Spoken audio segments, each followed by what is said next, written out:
when a girl's disinterest is actually a sign she likes you and how to respond. Old Stoic wisdom. Sometimes what we perceive as indifference is simply the fear of vulnerability clothed in silence. Anonymous. Most men miss the mark when it comes to subtle female signals. What appears as disinterest is often not rejection. It's restraint, uncertainty, or even an unconscious test. Unfortunately, many men walk away too soon, unaware they were just one moment of poise or clarity away from shifting the entire dynamic in their favour. In this video, we'll unpack 10 hidden signs that a woman's so-called disinterest may actually be veiled attraction. The final sign. It's so understated that even experienced men often overlook it. By understanding these signs and applying the calm, grounded mindset of the Stoics, you'll respond not with overreaction, but with strength, presence, and insight. 1. She withdraws after a good interaction. You had a moment, the kind of connection that doesn't come around often. Her eyes lit up, the conversation flowed, the vibe was electric, and then she vanished. Radio silence, a slow fade, no more playful texts, no double taps on your latest photo, not even a polite emoji to acknowledge your last message. Most men fall apart here. They obsess, overanalyze, panic. They ask themselves, what did I do wrong? They start chasing. Don't. Be smarter. Be still. This isn't rejection. It's a test. An old Stoic wisdom says never react wildly to a test. Respond with composure. Act with reason. Stand with an iron mind. What just happened wasn't confusion, it was chemistry.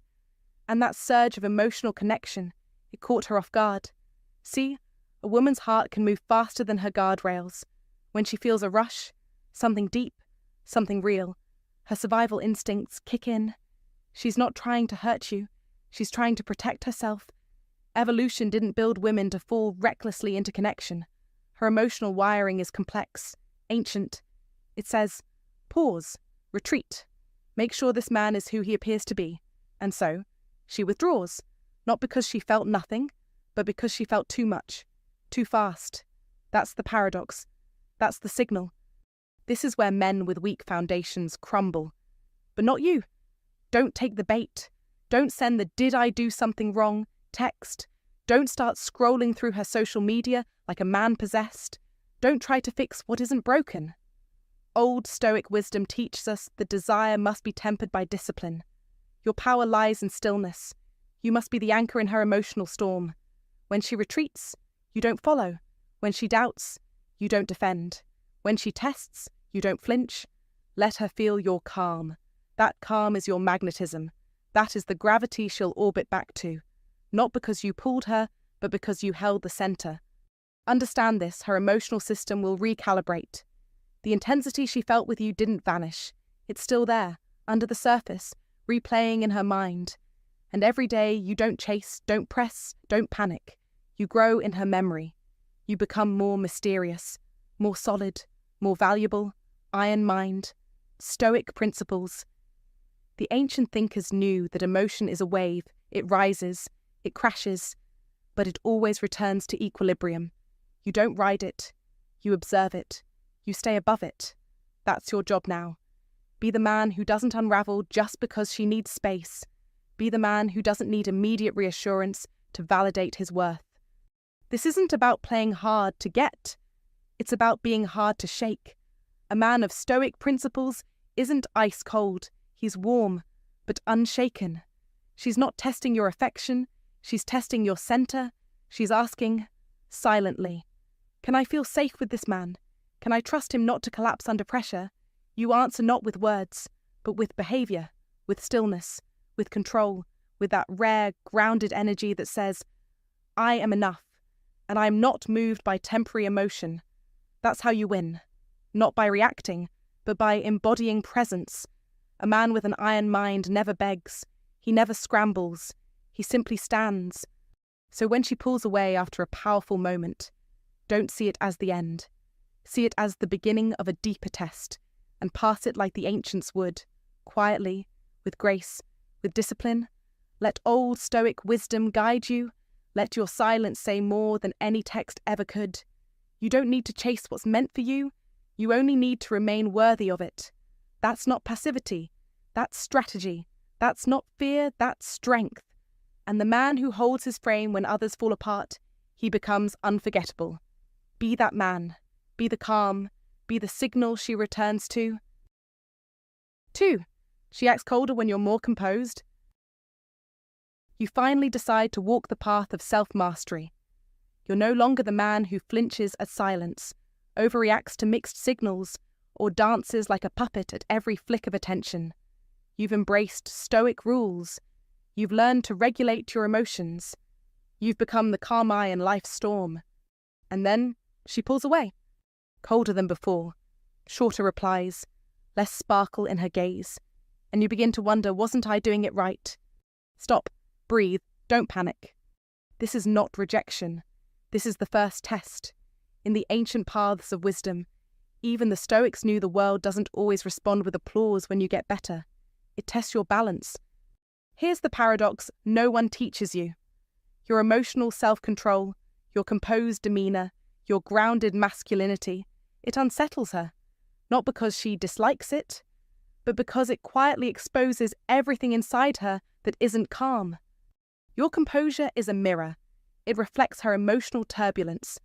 Where you've steadied yourself, she may still be wrestling with storms, and rather than saying, "Wow, this man is grounded," her first instinct is to push back. She may become distant, cool, seemingly disinterested. But don't be fooled. This is projection, not rejection. Psychologically, when a woman feels emotionally exposed, vulnerable, she doesn't always respond with warmth. Instead, she guards, she tests, she creates resistance. Think of it as her defense mechanism whispering, "Will he stay strong if I wobble?" You must not flinch. When she acts colder, that's not a sign to chase, explain, or crumble. That is the moment to remain congruent. Stay rooted in who you are. Let your calm be unshaken, because she's watching. Not your words, but your frame. Is it real? Will it hold? Or is it just a mask that cracks under pressure?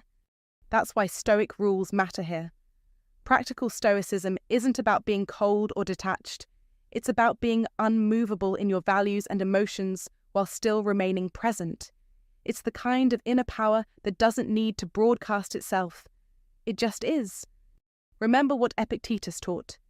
If someone succeeds in provoking you, realize that your mind is complicit in the provocation. Don't take her distance personally. Take it as validation that she feels your energy. You are no longer just another man reacting to her whims. You've stepped into a rarer category, one she doesn't quite know how to handle yet. Be the calm, be the fireproof man. If her temperature drops when your clarity rises, you're doing something right. It's proof your presence has weight. It's the spiritual equivalent of walking into a room and making the air shift. But beware, many men crumble here. They interpret her chilliness as disapproval. They seek reassurance. They over-explain. And just like that, their frame collapses. The girl no longer sees strength. She sees a performance. Don't perform, be. Let your steadiness irritate her emotional chaos until it calms in your gravity. Let your actions prove that your control isn't conditional. It's who you are. This is the dance of polarity. Masculine order meets feminine energy. Sometimes the sparks don't fly with heat. Sometimes they fly in silence. So next time she withdraws when you level up your calm, don't chase. Don't question yourself. Instead, stand still, observe, smile with knowing. That coldness, it's just her way of checking if your strength is real. And if it is, you've already won. That, my friend, is one of the highest paths of wisdom a man can walk. Let her flinch, you stay free. If you found this valuable, like the video, share it with someone who needs this, and don't forget to subscribe for more timeless wisdom. Her coldness isn't rejection, it's a test of your strength.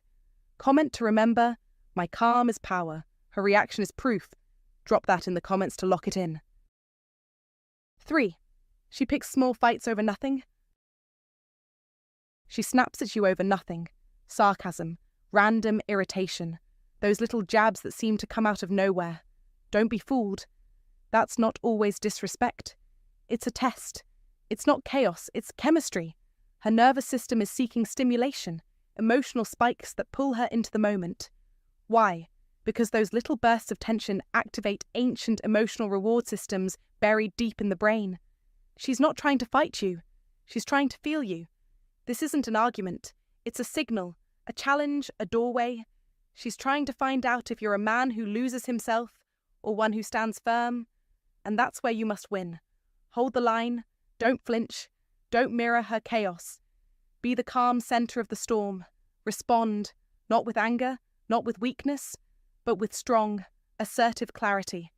Let your energy say, I see you, I hear you, and I am unmoved.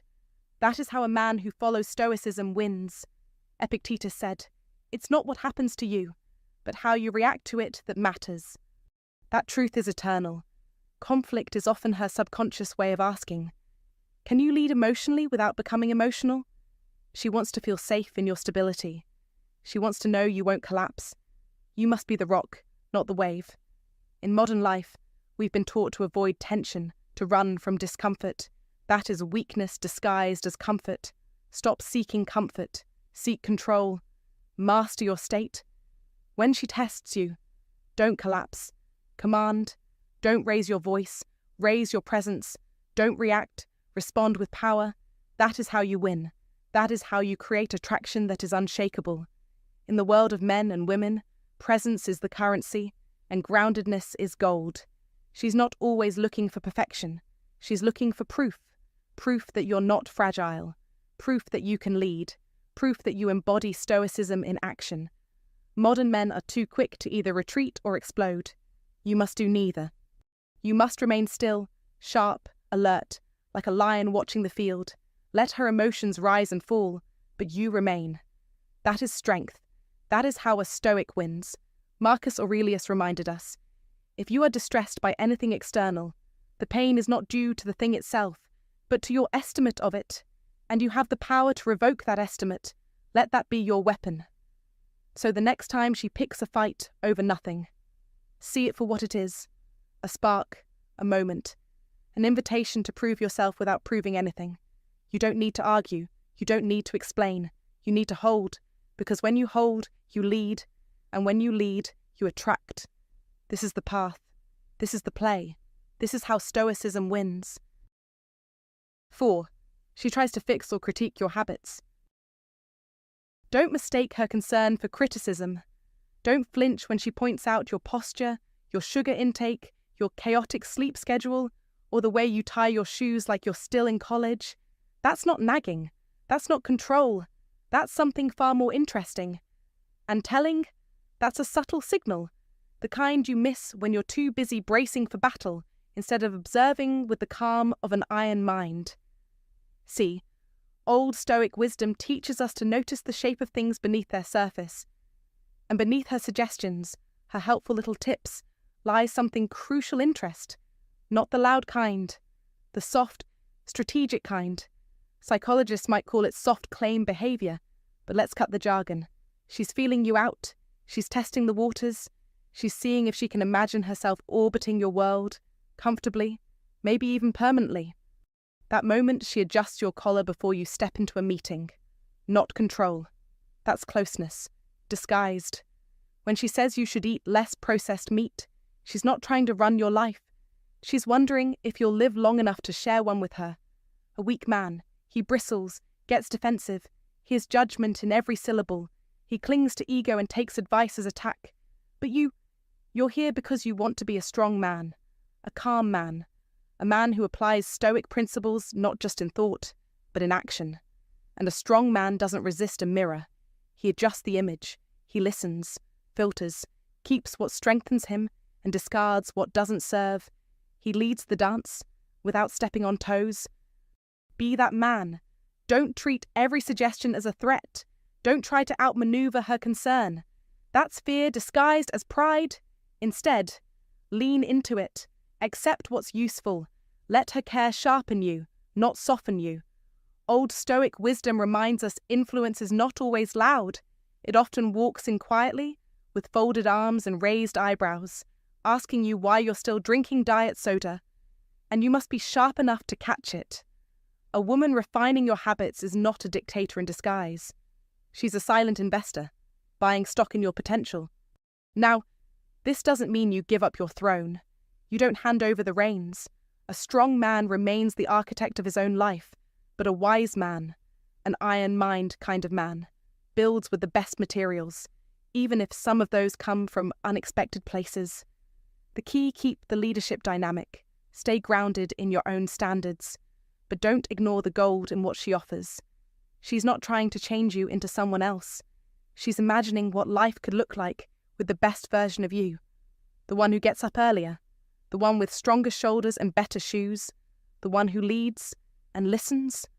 So when she critiques you, smile, not because you're giving in, but because you're seeing the real signal she's interested enough to care. That is a test of your strength. That is the gateway to deeper connection. Don't fail it by being too proud to adjust your posture. Stand tall, shoulders back, with the quiet dignity of a man who knows who he is and who's wise enough to evolve. That's old Stoic wisdom. That's what separates men who stay alone and stiff from men who walk with an iron mind, unmoved by ego, shaped only by truth. Be the latter, always. If you found this insight powerful, like the video, share it with a friend, and hit subscribe for more timeless wisdom. Let's keep this conversation going. Comment below to lock it in. A strong man accepts influence without losing leadership. 5. She becomes overly agreeable, then disengages. She's laughing too much, nodding at everything. She agrees even when it makes no sense. For a moment, you feel like the most charming man alive. Then, poof, she disappears. Quiet, cold, a sudden emotional retreat. You wonder, did I say something wrong?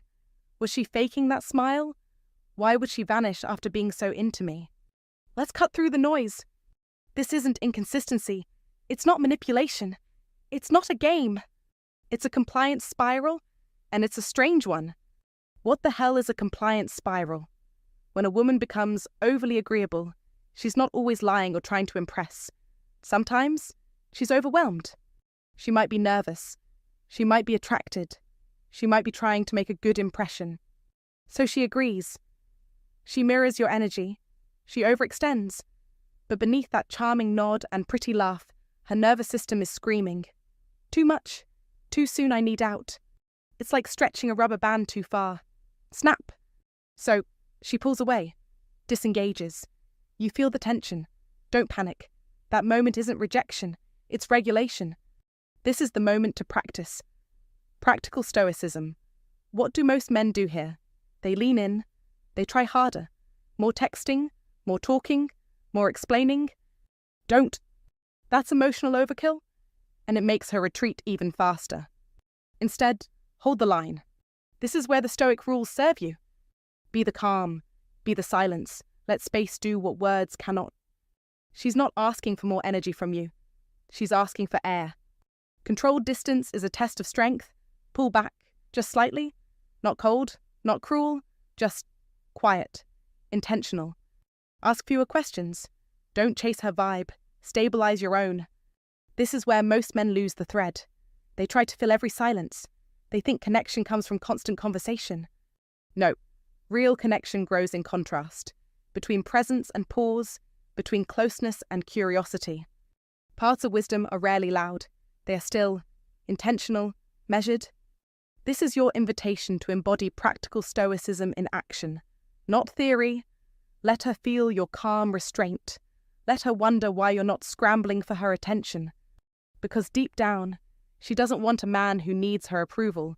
She wants a man who values his own emotional center. Let her resurface.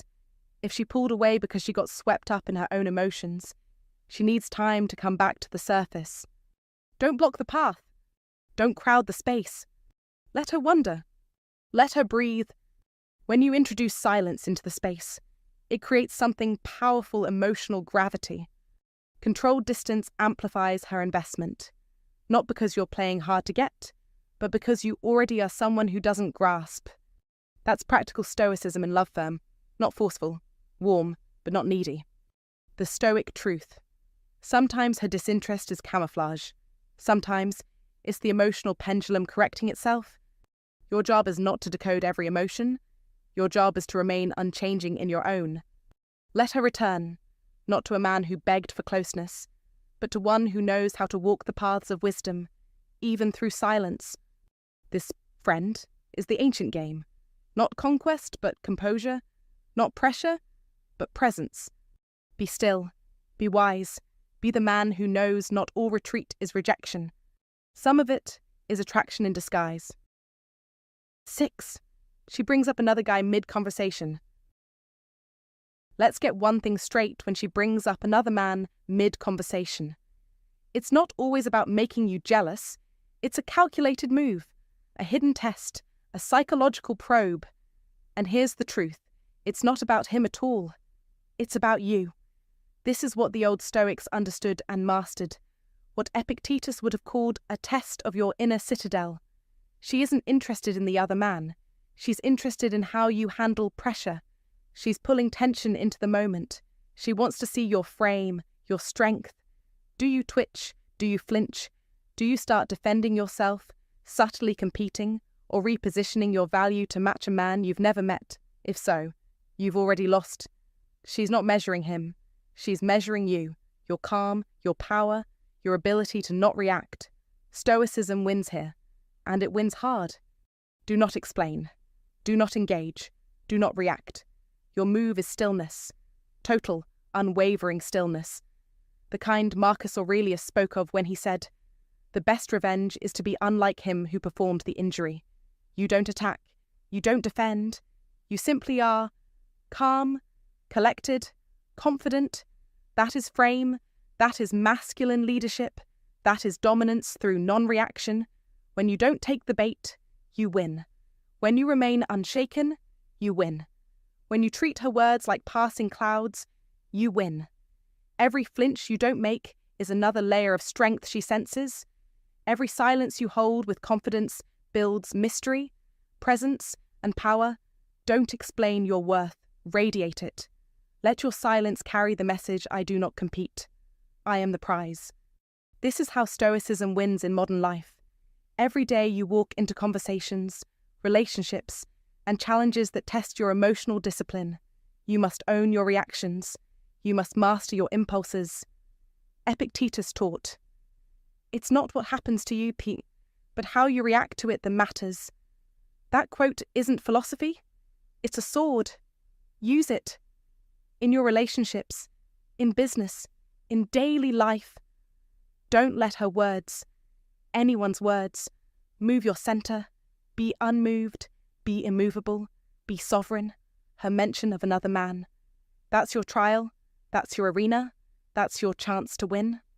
Don't turn it into drama. Don't take it personally. Let her speak, and let your silence thunder louder than any insecure reply. That's what separates boys from men. That's what makes you unforgettable.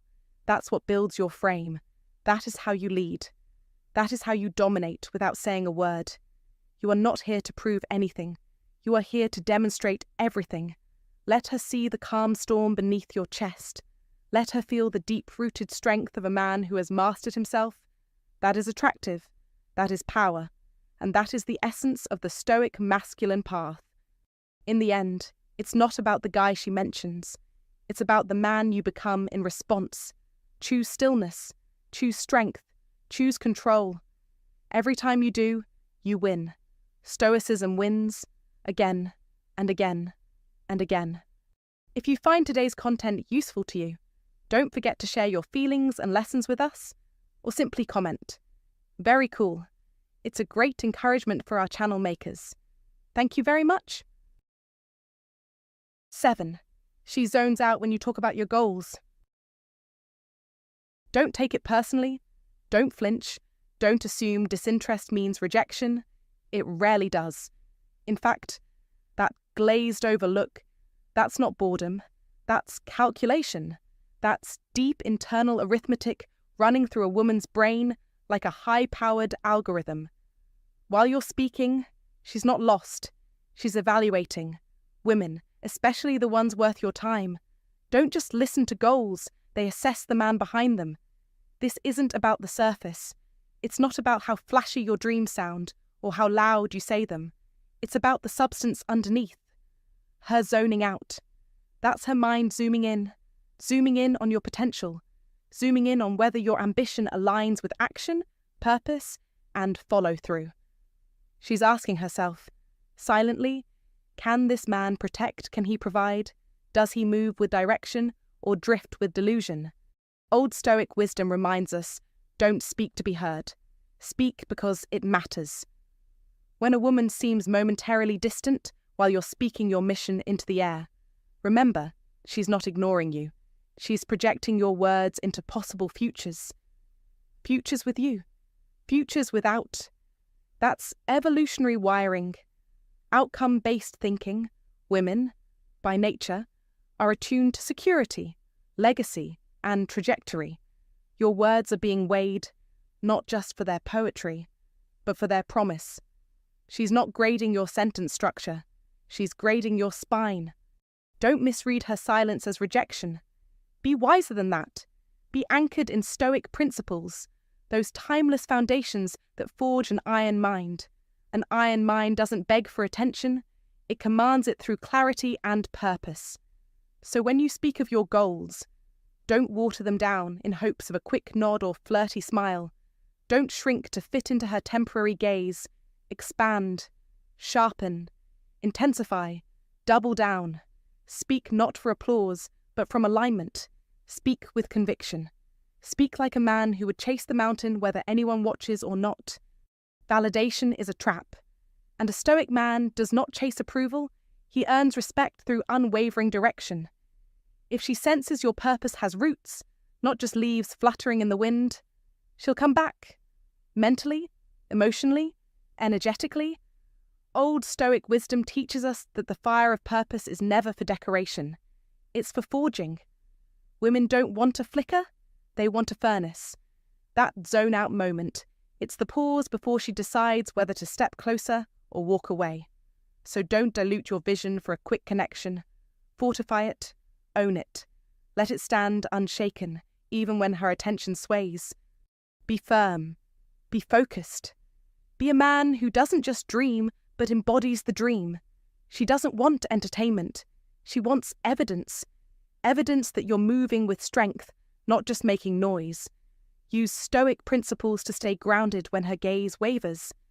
Understand, her quiet is not absence, it's analysis. And when she sees you, truly sees that you are more than words, you are momentum, direction, and discipline, her focus returns like a magnet finding metal, because a man who lives by old Stoic wisdom doesn't crumble when misunderstood. He remains resolute, and that, more than any speech, will capture her completely. 8. She tests your boundaries early. She ignores your message.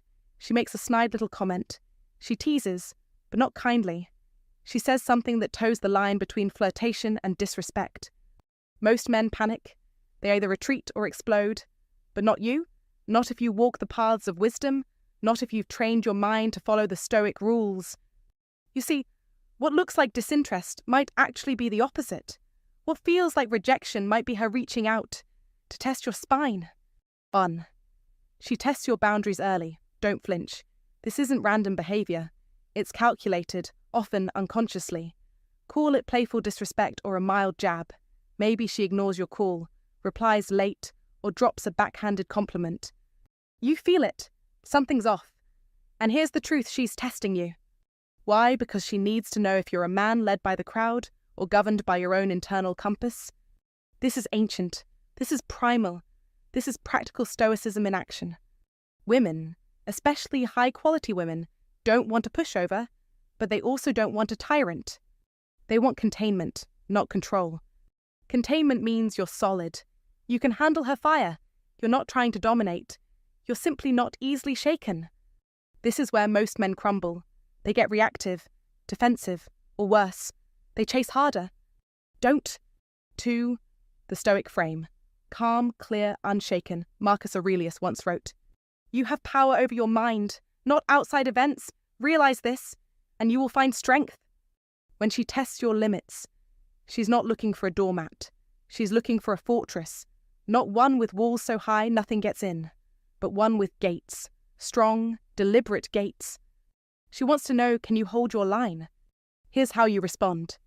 Don't argue, that invites chaos. Don't ignore, that shows fear.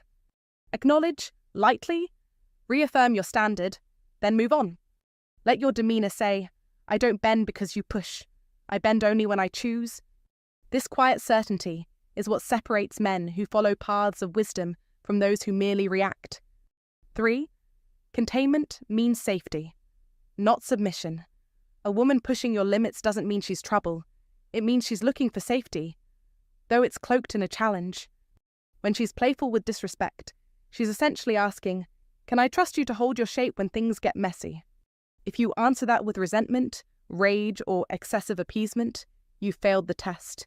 Be calm, be clear, be kind, but unbending. Containment isn't about holding her back. It's about showing her you can hold yourself. That's what attracts her. That's what she respects. It's not just attraction, it's evolution. 4. Live by code, not approval. You must know your values, your code, your non-negotiables. This is the Stoic rules playing out in real time. When she pushes, what she's really doing is trying to see if you fold to external approval or stand firm with internal resolve. Most men want to be liked. Strong men want to be respected. That doesn't mean being cold. It means being warm and firm. It means knowing when to laugh off a joke and when to calmly say, that doesn't fly with me. It means holding your ground without turning it into a war zone. That's power. That's peace. That's the essence of practical stoicism. Final word be the oak, not the reed. In every early encounter, a woman will throw a few winds your way. Be the oak, not the reed. The reed bends with every breeze. The oak holds its shape, even when the storm comes. Don't mistake her test as an attack. See it as an invitation to rise, to show strength, to walk the paths of wisdom, not through bravado, but through clarity, stillness, purpose. And when you live like that, she won't just respect you. She'll lean in, because she's found something rare. A man who doesn't need to control her, because he's mastered himself. That is the Stoic way. That is your way. If she's testing your boundaries, it's not rejection, it's a challenge. She's looking for strength, not surrender.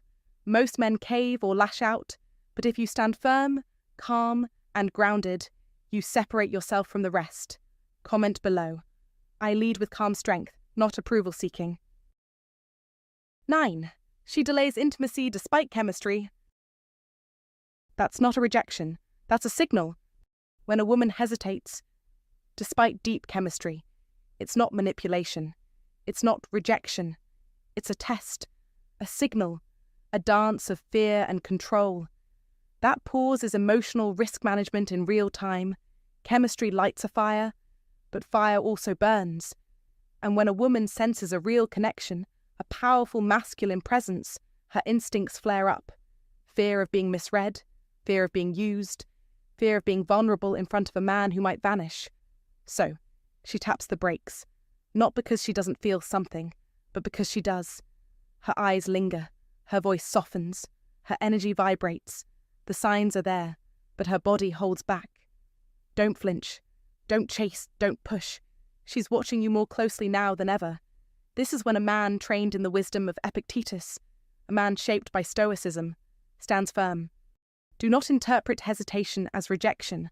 See it for what it is, a call for you to rise above the boyish urge to seek validation. This is where most men crumble. They take it personal. They react. They beg. They lean in. But you do not. You know better. You win by detaching from outcome. You win by observing from strength. You win by mastering your instincts instead of becoming their slave. Marcus Aurelius said, "If it is not right, do not do it. If it is not true, do not say it. Now is not the time to speak neediness. Now is the time to radiate presence without expectation. Show her that you have options, that your life is rich, that intimacy with you must be earned, not gifted by desperation. Scarcity chases, abundance waits." Read that again. Scarcity chases, abundance waits. a man who has conquered himself, his urges, his ego, his need to prove, projects a power few women can resist. This isn't about playing games. It's about living from inner mastery. Epictetus taught, freedom is the only worthy goal in life, and that includes emotional freedom. Let her come to you. Let her feel safe. Let her wonder why you're not pressing forward. That tension will build desire more than any words ever could. Your move is not to escalate. Your move is to exude calm. Patience isn't passivity, it's power. It's the kind of power only earned by men who've lived, lost, learned, and risen again. Men who understand that Stoicism isn't a theory, it's a weapon. She slows down. Good. Let her. Show her that her pace doesn't rattle you. Show her that you are the mountain, not the wind. You do not move just because emotion demands it. You lead by restraint. That is strength. That is dominance. That is control. Don't beg. Don't explain. Don't overanalyze. Observe. Listen. Wait. And when she leans in, emotionally, physically, spiritually, you'll know it's real. Earned. True. Because you waited. Because you stood tall. Because you followed the stoic path of the men before you. Remember the lesson: chemistry creates fear. Fear creates hesitation. Hesitation creates opportunity. The man who wins is the one who doesn't flinch, the one who breathes through the pause, the one who knows that in life and love, Stoicism wins. So master yourself. Observe. Smile inwardly. Let her reveal herself on her terms. And when she does, she'll find a man unlike the rest, a man who doesn't chase, a man who doesn't falter, a man forged by fire, guided by Stoicism, and destined to win. 10. She's cold, only with you. She's warm with the world, but winter with you. Ever seen that she's joking with the barista, grinning at your friend, tossing her hair like spring wind, and then with you, ice? One-word answers, glances that flick and freeze, a brittle tone that says, "Don't get too close. Now, don't be fooled. That isn't rejection. That, my friend, is suppression, and suppression is the cousin of desire. The old Stoic wisdom tells us that appearances lie. Emotions, when they run deep, often hide, not because they're weak, but because they're volatile. When a woman feels something powerful for a man with an iron mind, a man who walks in with presence and not pretense, she doesn't always giggle or flirt.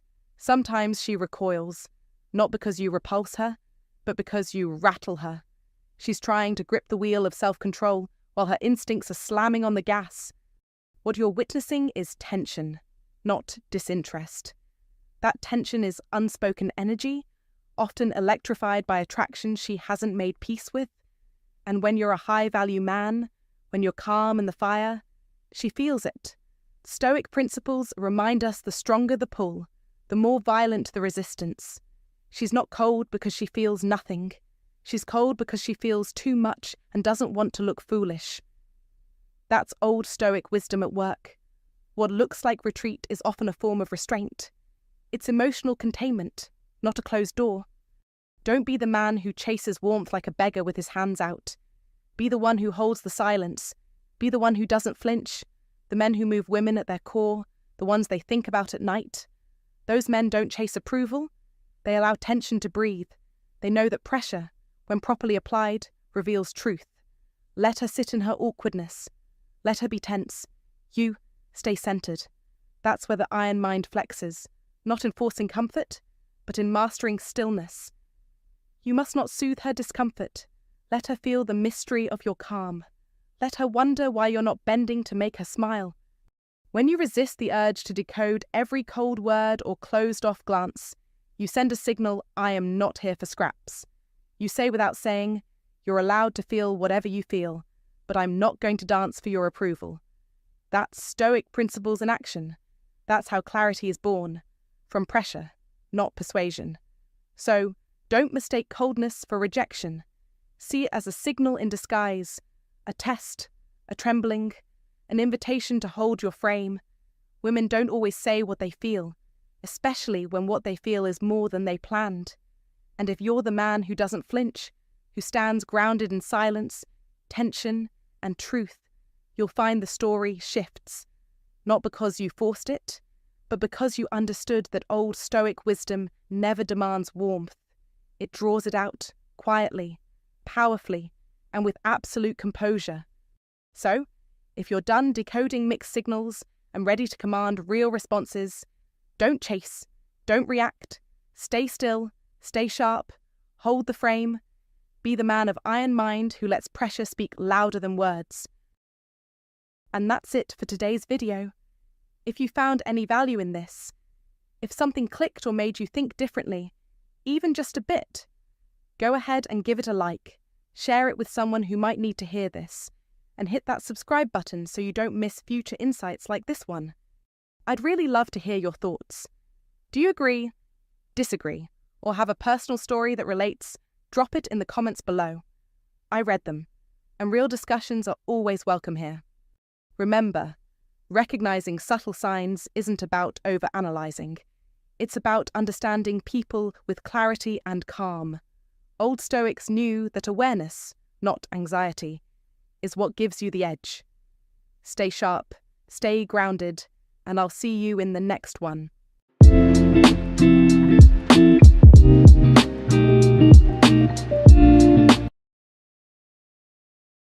Must watch: The Art and Dark Psychology of Ignoring a Woman, Old Stoic Wisdom. He who is not a slave to his emotions will rule those who are. Seneca. Let's confront a difficult truth. Most men struggle with the idea of strategic detachment, not because they lack strength, but because they've been conditioned to believe that constant availability equals value. In today's hyper-connected world, where attention is currency and validation is cheap, always being present isn't a virtue, it's a vulnerability. Responding instantly, chasing affection, and trying too hard to be the nice guy often has the opposite effect.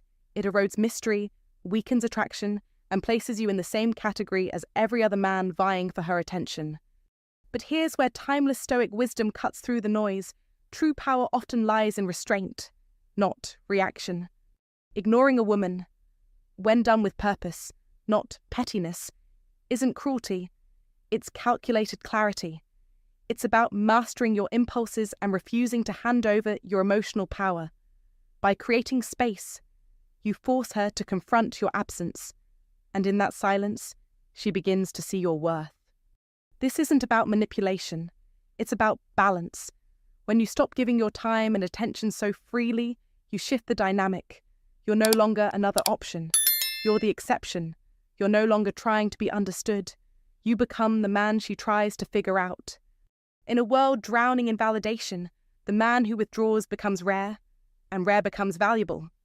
If you're tired of being overlooked, if you've been too available, too predictable, too easy to reach, then it's time to reset the frame. This isn't about being cold. It's about becoming composed, deliberate, and respected. We're about to break down the psychology and power behind pulling back, and how this single shift can realign everything in your favor. 1. Why ignoring works? Don't mistake availability for strength. Be sharp, be scarce, be the man she can't quite figure out. Why? Because human psychology, especially in the dating game, doesn't crave what's handed over on a silver platter. It craves challenge, mystery, scarcity. That's old Stoic wisdom talking, not some modern dating trick. When a woman senses that she can have your attention, time, and validation at her convenience, the dynamic shifts. Desire, it cools. Attraction, it fades. Because without effort, there is no value. And without value, there's no pull. She may like you. She may even care about you. But care without tension is comfort. And comfort doesn't stir passion. When you're constantly available, texting her daily, jumping into long chats, or chasing validation through compliments and overgiving, you blend into the noise. She's heard it all, seen it all, and you become another voice in a chorus of attention-hungry men. But when you stop, when you go quiet, that's when the music changes. Your silence disrupts her rhythm. Your absence becomes a question mark in her day. You no longer operate by the usual script. And that That is where emotional gravity kicks in. The art of ignoring, when done right, is not cruelty. It's not neglect. It's space. Controlled, calculated space. It's Stoic principles in motion, pulling back with purpose, not pettiness. You must let her feel what life is like without your energy constantly in her orbit. Let her sit with the silence. Let her notice the contrast. Let her feel the distance. That's where the tension builds. And tension, gentlemen, is the spark that fuels true attraction. Now, don't get it twisted. Ignoring only works when it's backed by value. If you're coming from a place of weakness, clinginess, insecurity, desperation, then your silence doesn't signal strength. It signals surrender. It doesn't make her wonder. It makes her move on. This tactic, this old Stoic wisdom, only works when it comes from an iron mind, a man who knows his worth, who commands his presence with or without her. You must withdraw before you're dismissed. That's the timing. That's the art. Don't wait for her interest to die before you go silent. Don't let her get bored. Step back while there's tension, not after it's gone. That way, your absence isn't just silence, it's weight, it's value, it's something she actually feels. And when you master this, she notices, not just in her head, but in her gut. It disorients her. It makes her question, did I lose him? That tiny moment of uncertainty is everything. That's the crack in the armor. That's where pursuit begins. That's when the roles start to reverse.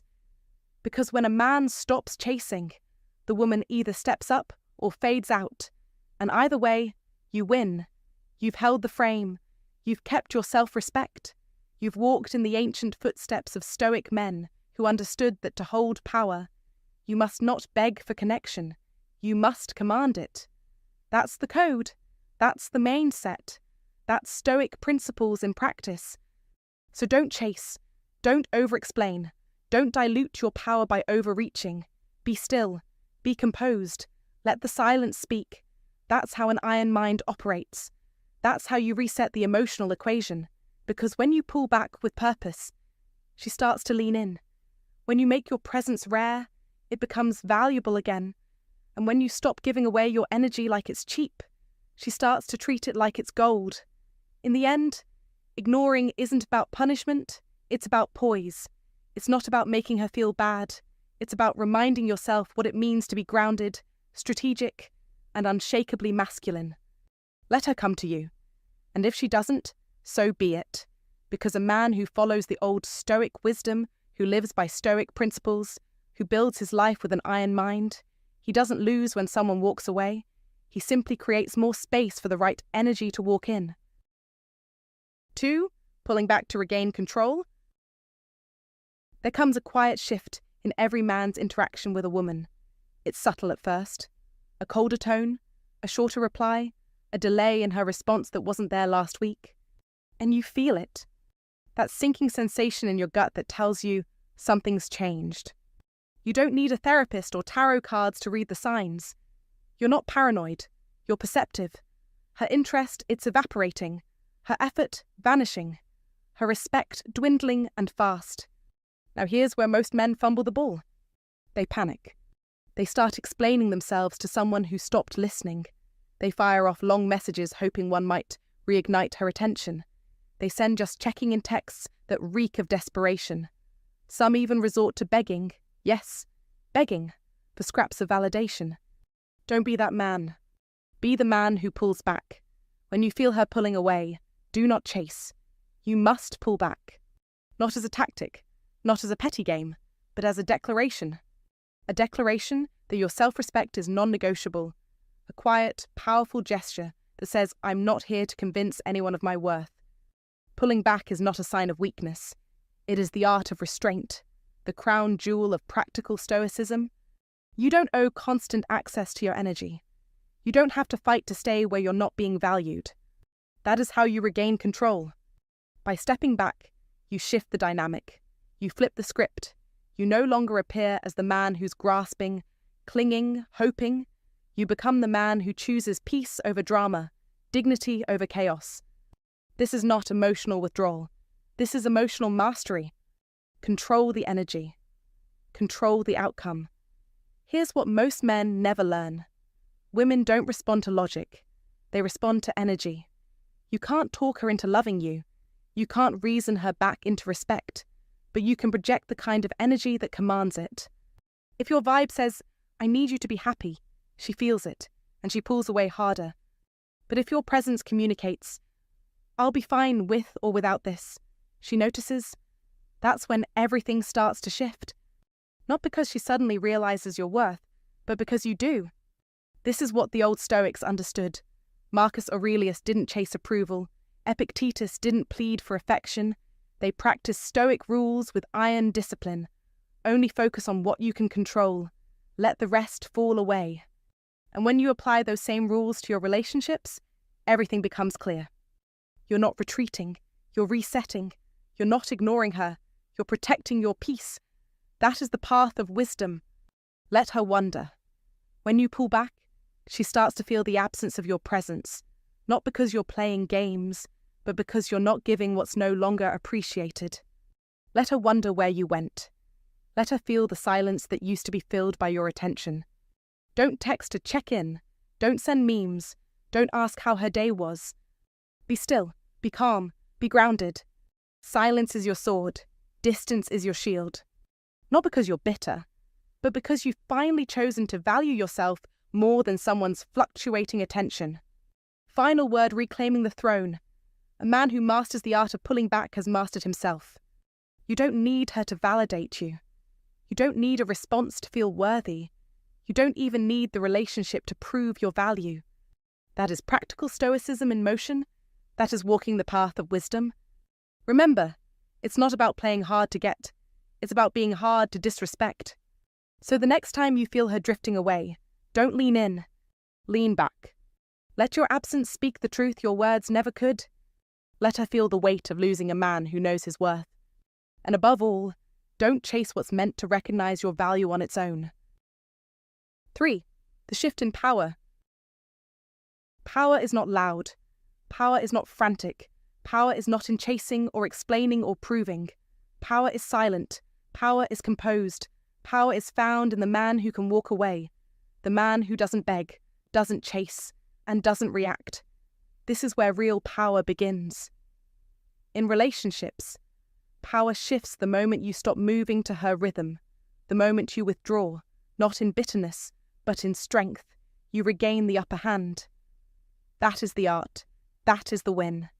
Epictetus taught, "He who is not a slave to his passions is free." You must understand this emotional discipline is your leverage. It is your weapon.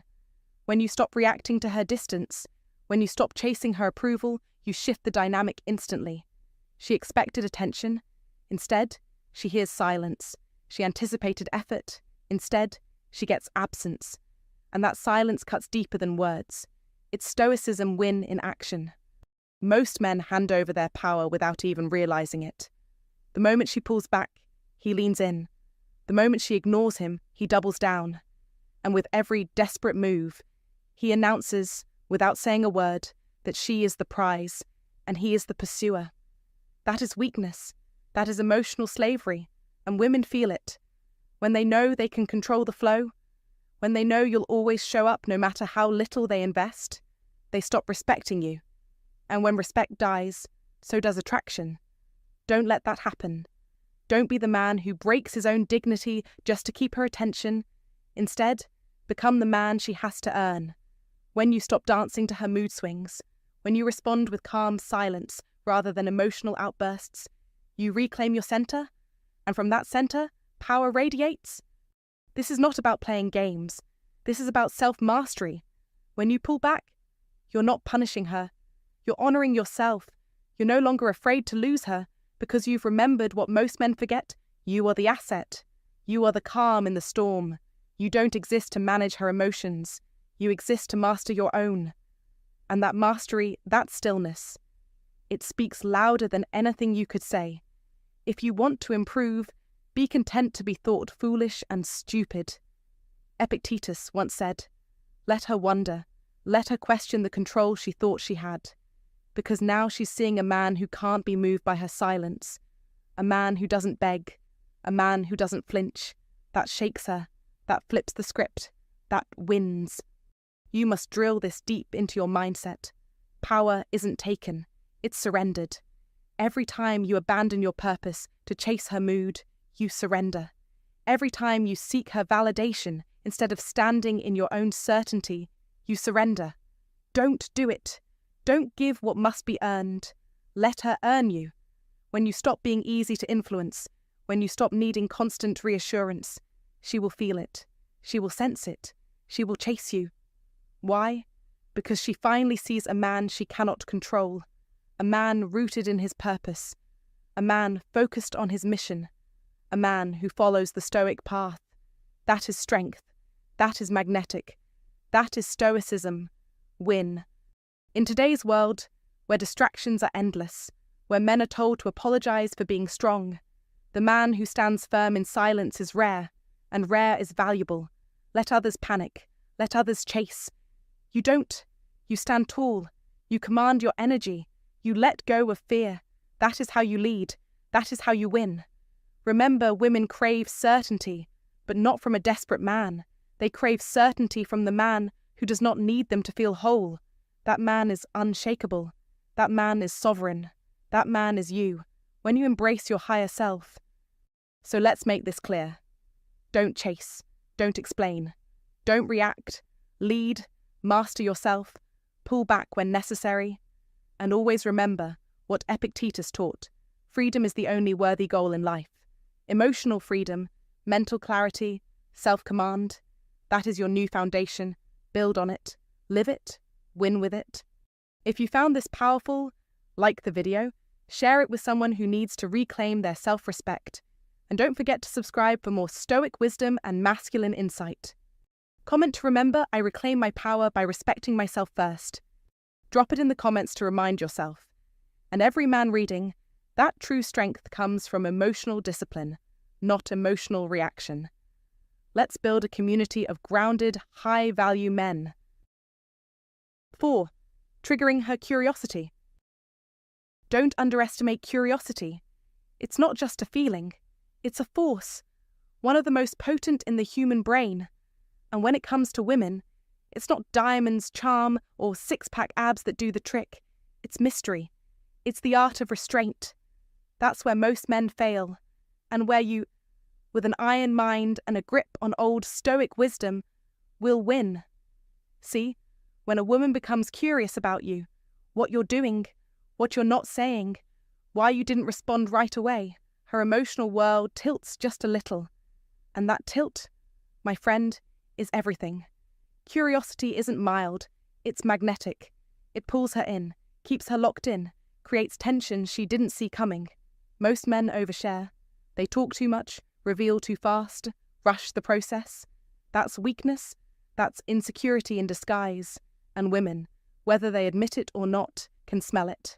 What she really wants is a puzzle, a riddle wrapped in quiet confidence. A man who makes her wonder, not because he's playing games, but because he's grounded in Stoic principles. Don't hand her your thoughts like coupons. Don't explain your silence. Don't rush to reassure. That's emotional charity, and it kills attraction.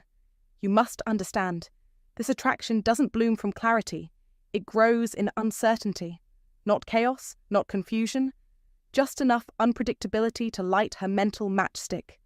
When you ignore her, not with spite, but with purpose, you give her the space to imagine, and the imagination, especially in a woman who's used to attention and quick answers, is a dangerous place. That's where obsession begins. Suddenly, she's asking herself questions she didn't mean to ask. Why didn't he call? Did I say something wrong? Was he always this calm? Or did I miss something? Her mind spins, her emotions fire up, and you remain silent, still, composed. You're not trying to punish her.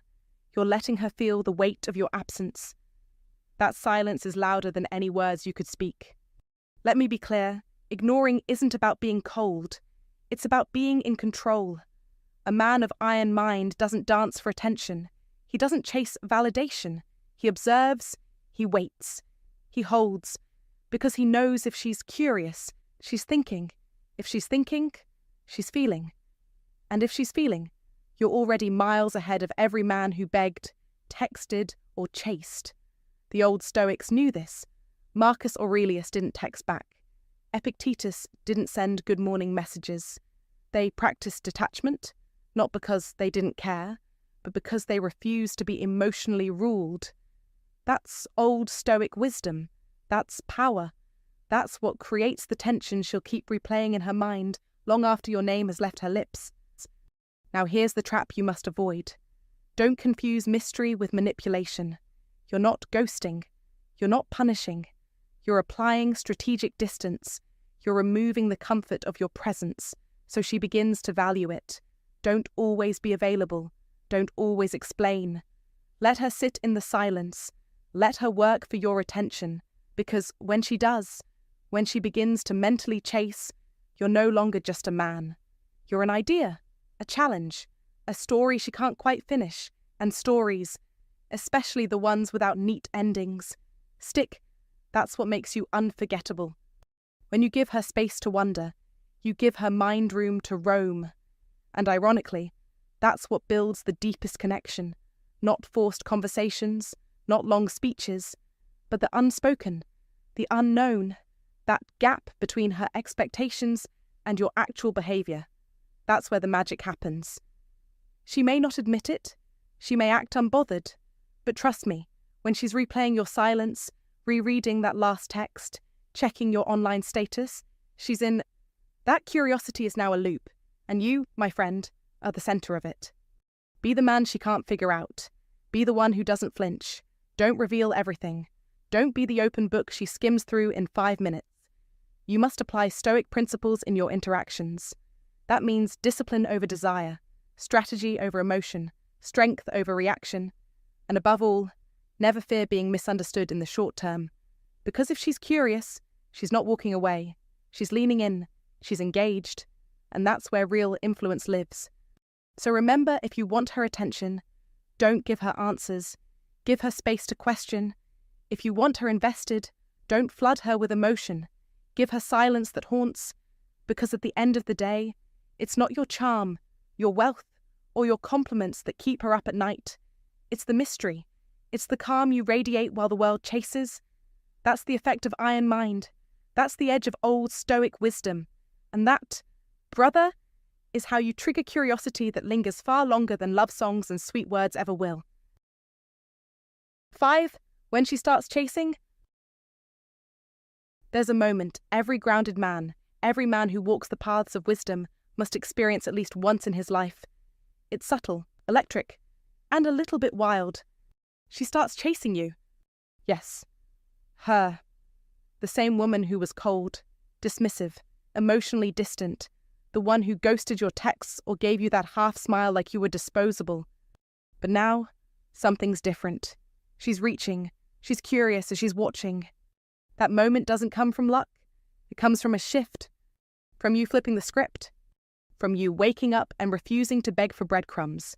From you saying, I don't need to chase anymore. From practicing what Stoic rules preach.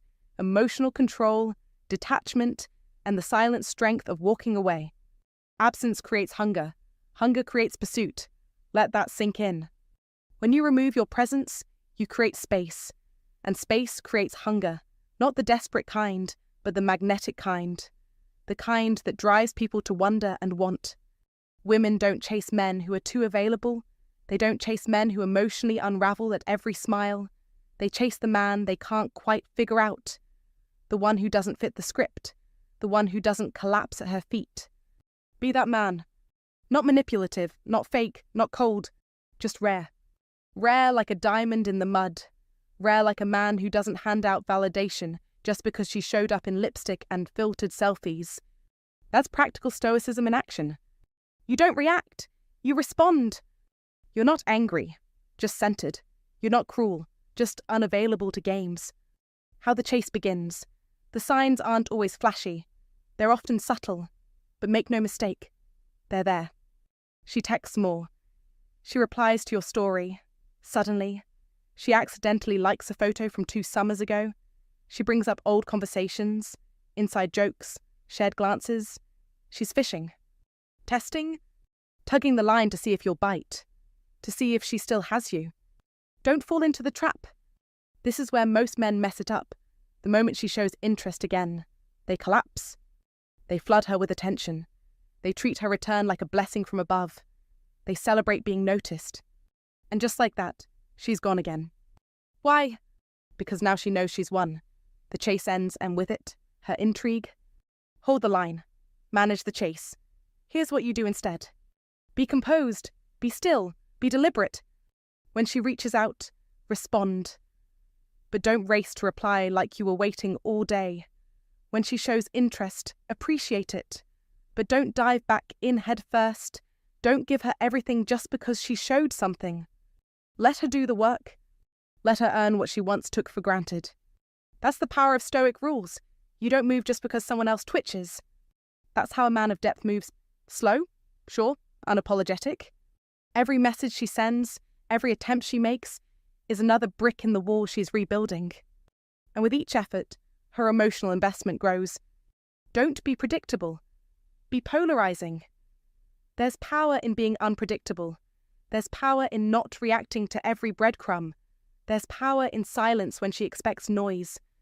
When you hold the line, you shift the dynamic. You become the man who sets the tempo. You decide how fast it moves, how deep it goes, how much energy you return. That's not control, it's self-respect. You're not operating from scarcity. You're not trying to win her back. You're evaluating whether she deserves to be let back in. Big difference. Test her intentions with patience and precision. This is the moment when her motives are exposed. If she's just bored, if she's chasing for ego, validation, or attention, she'll disappear again the moment you don't immediately fold. But if she's real, if something's shifted in her, she'll persist. She'll meet you halfway, maybe even more. That's when you'll know this isn't a game anymore. This is a return with purpose, a test passed. But remember, never let the Stoic in you go to sleep. Even if she comes back with tears and tenderness, even if she whispers old promises with a new tone, you must remain grounded in practical stoicism. Don't become the man who throws away months of growth for one seductive glance. Don't abandon the paths of wisdom because comfort came knocking. She has to earn her way back. And you walk forward, either with her beside you or without her entirely. That's how men rise. That's how you reclaim the frame. That's how you live the art and dark psychology of being the one who can walk away. If you find today's content useful to you, don't forget to share your feelings and lessons with us, or simply comment, "Very cool."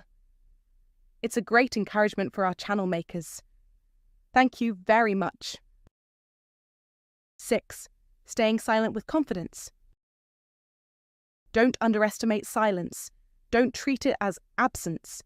Understand this now. Silence, when used with confidence, becomes a weapon sharper than words, more magnetic than charm, and more commanding than any desperate display of interest. This is not passive. This is not avoidance. This is strategy. This is stoicism. This is Epictetus in action. This is how you win. Weak silence is fear hiding behind stillness. It screams insecurity, and it gets dismissed instantly. But powerful silence, the kind rooted in self-respect, discipline, and emotional control, echoes loudly. It says everything without saying a word.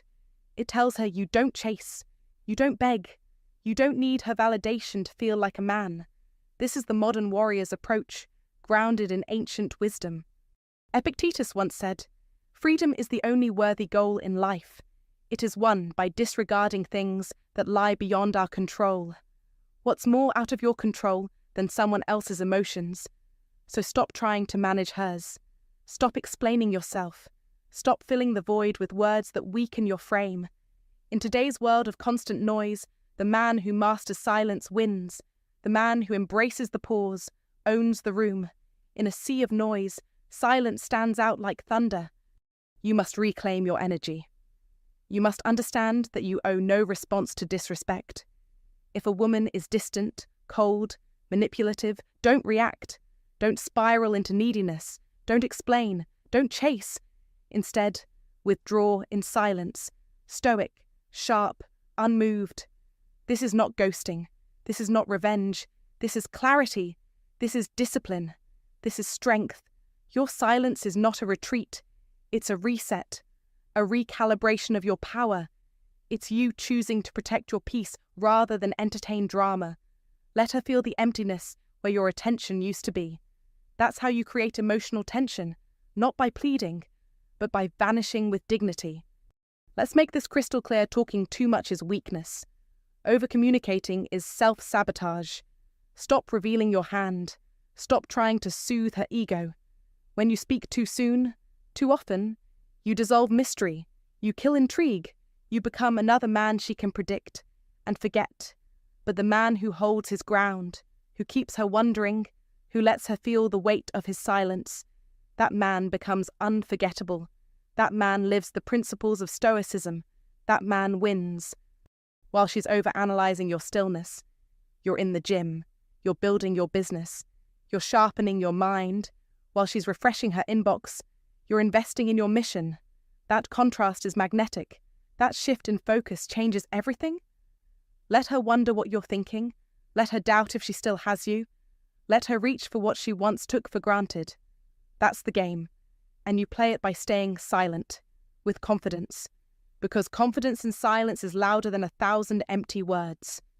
Don't explain. Don't chase. Don't fix what she broke. Let your absence correct what your presence could not. Let your stillness be the lesson. Let your energy be earned, not given freely. When she feels that you are unaffected, untouched, and at peace without her, she realizes she's no longer in control. That's when curiosity turns to regret. Regret turns to attraction, and attraction turns into pursuit. Let's be brutally honest, most men talk themselves out of a woman's respect. Don't be that man. Be the opposite. Be the presence that haunts her thoughts, not the background noise she scrolls past.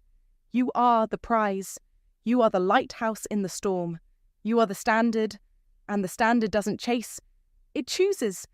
Epictetus taught that it's not what happens to you, but how you react to it that matters. Your silence is your reaction. Your silence is your control. Your silence is how you win. So, the next time she tests you, backs away, or plays games, don't flinch, don't text, don't explain. Just go silent, go inward, focus forward, level up, let her feel the shift, let her feel the vacuum. Because men who master silence win. They win the game of attraction. They win the war of self-mastery. They win life. This is not a trick. This is discipline. This is Stoicism. This is Epictetus. This is how real men win. 7. Using ignorance selectively. Don't ignore women mindlessly. Be smarter than that. This isn't about ghosting or emotional games. It's about strategy. Selective ignorance is not a tantrum. It's not avoidance. It's not some cold, heartless alpha cosplay you saw on the internet. It's a scalpel, not a hammer. It's a tool rooted in old Stoic wisdom, designed to protect your peace, sharpen your perception, and command silent respect without ever raising your voice. Most men swing too far in either direction. They either smother her with attention like a puppy desperate for approval, or they freeze into bitter silence, thinking they're being strong when really they're just scared. That's not strength. That's avoidance wrapped in bravado. True power lies in emotional discipline, knowing exactly when to be present and when to withdraw. That's what a man with an iron mind understands. That's what Stoic principles demand. Selective ignorance is about clarity and control. When she tests your boundaries, gives you attitude, or subtly pulls away, don't chase, don't explain, don't start a TED talk on how you deserve better. Just be still. Step back. Withdraw your attention without drama, without explanation. Let the silence speak. That absence, the cold space where your energy used to be, is louder than any argument. It's your way of saying, I saw that. I'm not reacting. I'm observing. This is not emotional unavailability. It's emotional mastery. There's a difference. One is fear, the other is finesse. You're not ignoring her to punish her. You're choosing to disengage from behavior that disrespects your value. That's how men with an iron mind operate, with surgical detachment, not emotional impulse. But don't get it twisted. Selective ignorance is not emotional laziness. You don't ignore her when she's being soft, sincere, or genuinely trying to connect. That's not strength. That's stupidity. That's how you confuse her and sabotage something real. A Stoic man doesn't run from connection. He just doesn't overextend where there's no respect. You must learn the rhythm, when to engage with warmth and when to withdraw like the tide. This dance, this deliberate push and pull, it teaches her to value your presence, not take it for granted. And in a world where attention is cheap, scarcity has power. Here's another truth bomb when she's running hot and cold. Stop chasing the heat and fearing the cold. That's how boys behave.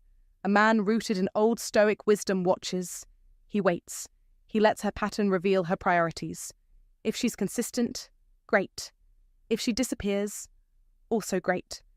Either way, your response doesn't change. You stay grounded.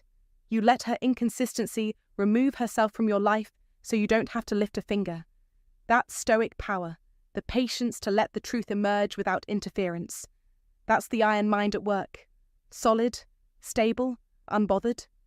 And when she circles back, because they often do, don't throw open the gates like some loyal Labrador. Be cool, be steady. Let her earn her spot back in your world, not to play games, but because what is earned is respected, and what is freely given is often abused.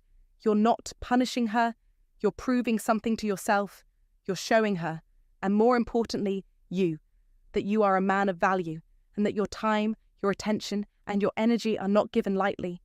That is not arrogance. That is alignment with Stoic principles. Be kind, yes, be fair, but above all, be rare.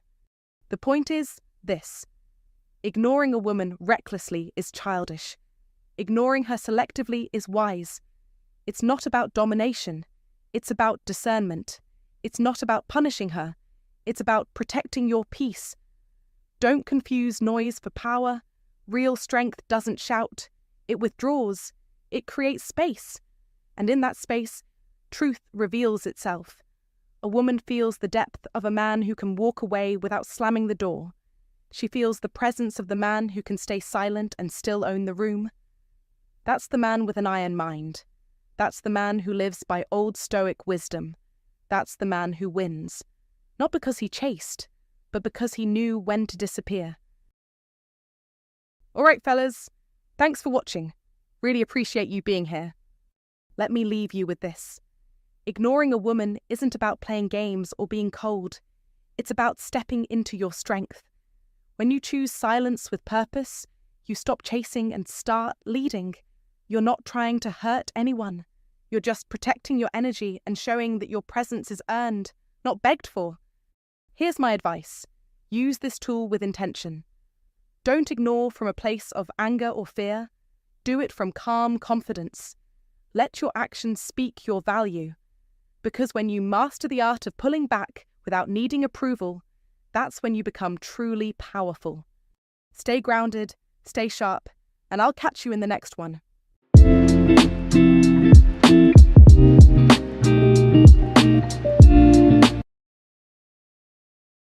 Day by day, what happens in her mind when you disappear? Old Stoic wisdom. He who is brave is free. Seneca. What if I told you that your absence can be more powerful than your presence? Not in anger, not in pride, but in stillness. When you stop reaching, stop explaining, and release the need to prove your worth, something unexpected happens. You don't fade away. You become etched in her memory. Because silence, true, intentional silence, isn't empty. It echoes. It makes space in her mind where your words used to fill the room. And over time, that space becomes impossible to ignore. When a man walks away, not out of spite, but from self-respect, he doesn't create distance, he creates depth. In the stillness of your retreat, she begins to feel something new, your absence speaking louder than any message ever could. Most men wear themselves thin trying to be enough. They send messages, they justify, they negotiate their own peace just to be seen. But the moment a man stops seeking permission to be valuable, and simply knows he is, everything changes. Not because she finally recognized him, but because he finally recognized himself. This isn't about playing hard to get, it's about becoming hard to forget. This is self-mastery, not manipulation. It's the quiet conviction of a man who no longer fights for space in someone else's world because he's claimed his own.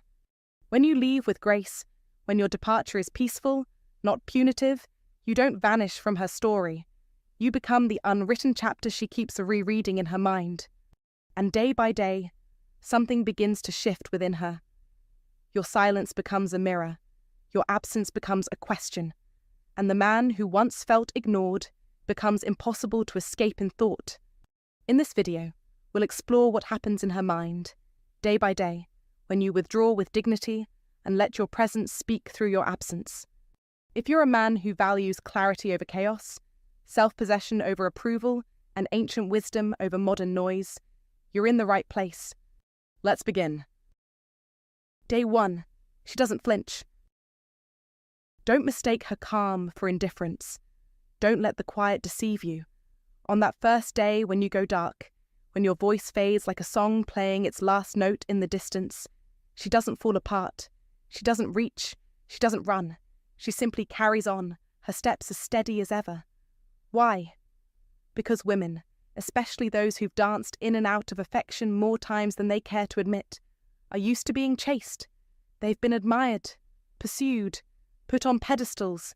They expect the echo of footsteps behind them, eventually. That expectation isn't arrogance, it's conditioning, and old patterns run deep. So, when you disappear, she shrugs it off. Maybe you're just busy. Maybe you're pulling that tired trick, playing hard to get. Maybe, like the others, you'll drift back into her orbit, orbiting her gravity as if you had no choice. That's the story she knows. That's the ending she expects. Don't blame her for it. She's seen this movie too many times to count. But here's what changes the game this time. You're not pretending. You're not ghosting to provoke a reaction. You're not manipulating her attention. You're not using silence like a weapon to wound or win. No, this is different. This is discipline. This is old Stoic wisdom in action. You're not punishing her. You're preserving you. You've simply stopped investing energy where it was not met, not matched, not honoured.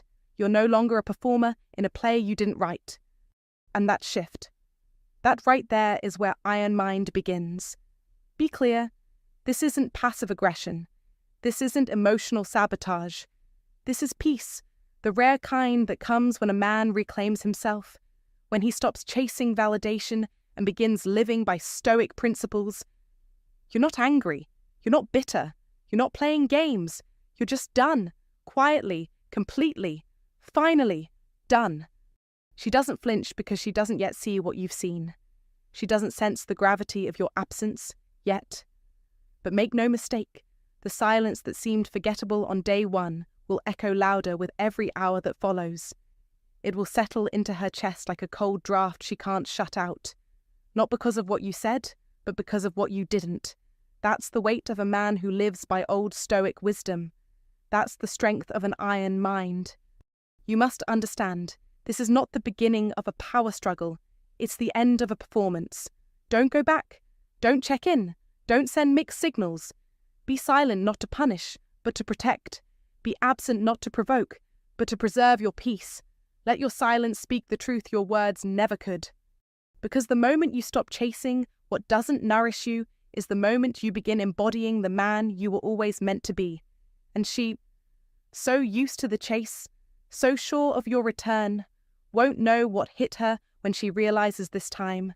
The story doesn't end at her feet. It ends with you, standing tall, untouched, and finally free. Days 2 to 3, a subtle shift begins. By the 2nd or 3rd day, something invisible starts to move. It's not fireworks, it's not screaming silence. It's still, but different, like walking into a room and sensing someone just left. That's what your absence becomes, a subtle disturbance in her internal weather. You were consistent, solid, grounded, a man who didn't hover but was there. Predictable, not in a boring way, but in the way a lighthouse is to a lost ship. Now nothing, No message, no emoji, no clever reply, just space and silence. She doesn't freak out, not visibly. She'll sip her coffee, text a friend, laugh at a meme. She tells herself you're probably busy. Maybe you're reflecting, taking time, practicing those ancient Stoic rules. Right? She even convinces herself that this space is good. Look at me. She thinks, unbothered, empowered, but that's just the surface. Underneath, her mind begins to search, not frantically, just curiously, almost involuntarily. She scrolls through old texts, ones that used to make her smile, checks your profile, not to comment, not to like, just to see, is he still there? Still him? And then it hits her. You're not gone, but you're not present either. And that's what unsettles her. Because here's the truth. When a man pulls back without explanation, it creates a vacuum, and nature and a woman's heart abhors a vacuum. You're no longer following the script.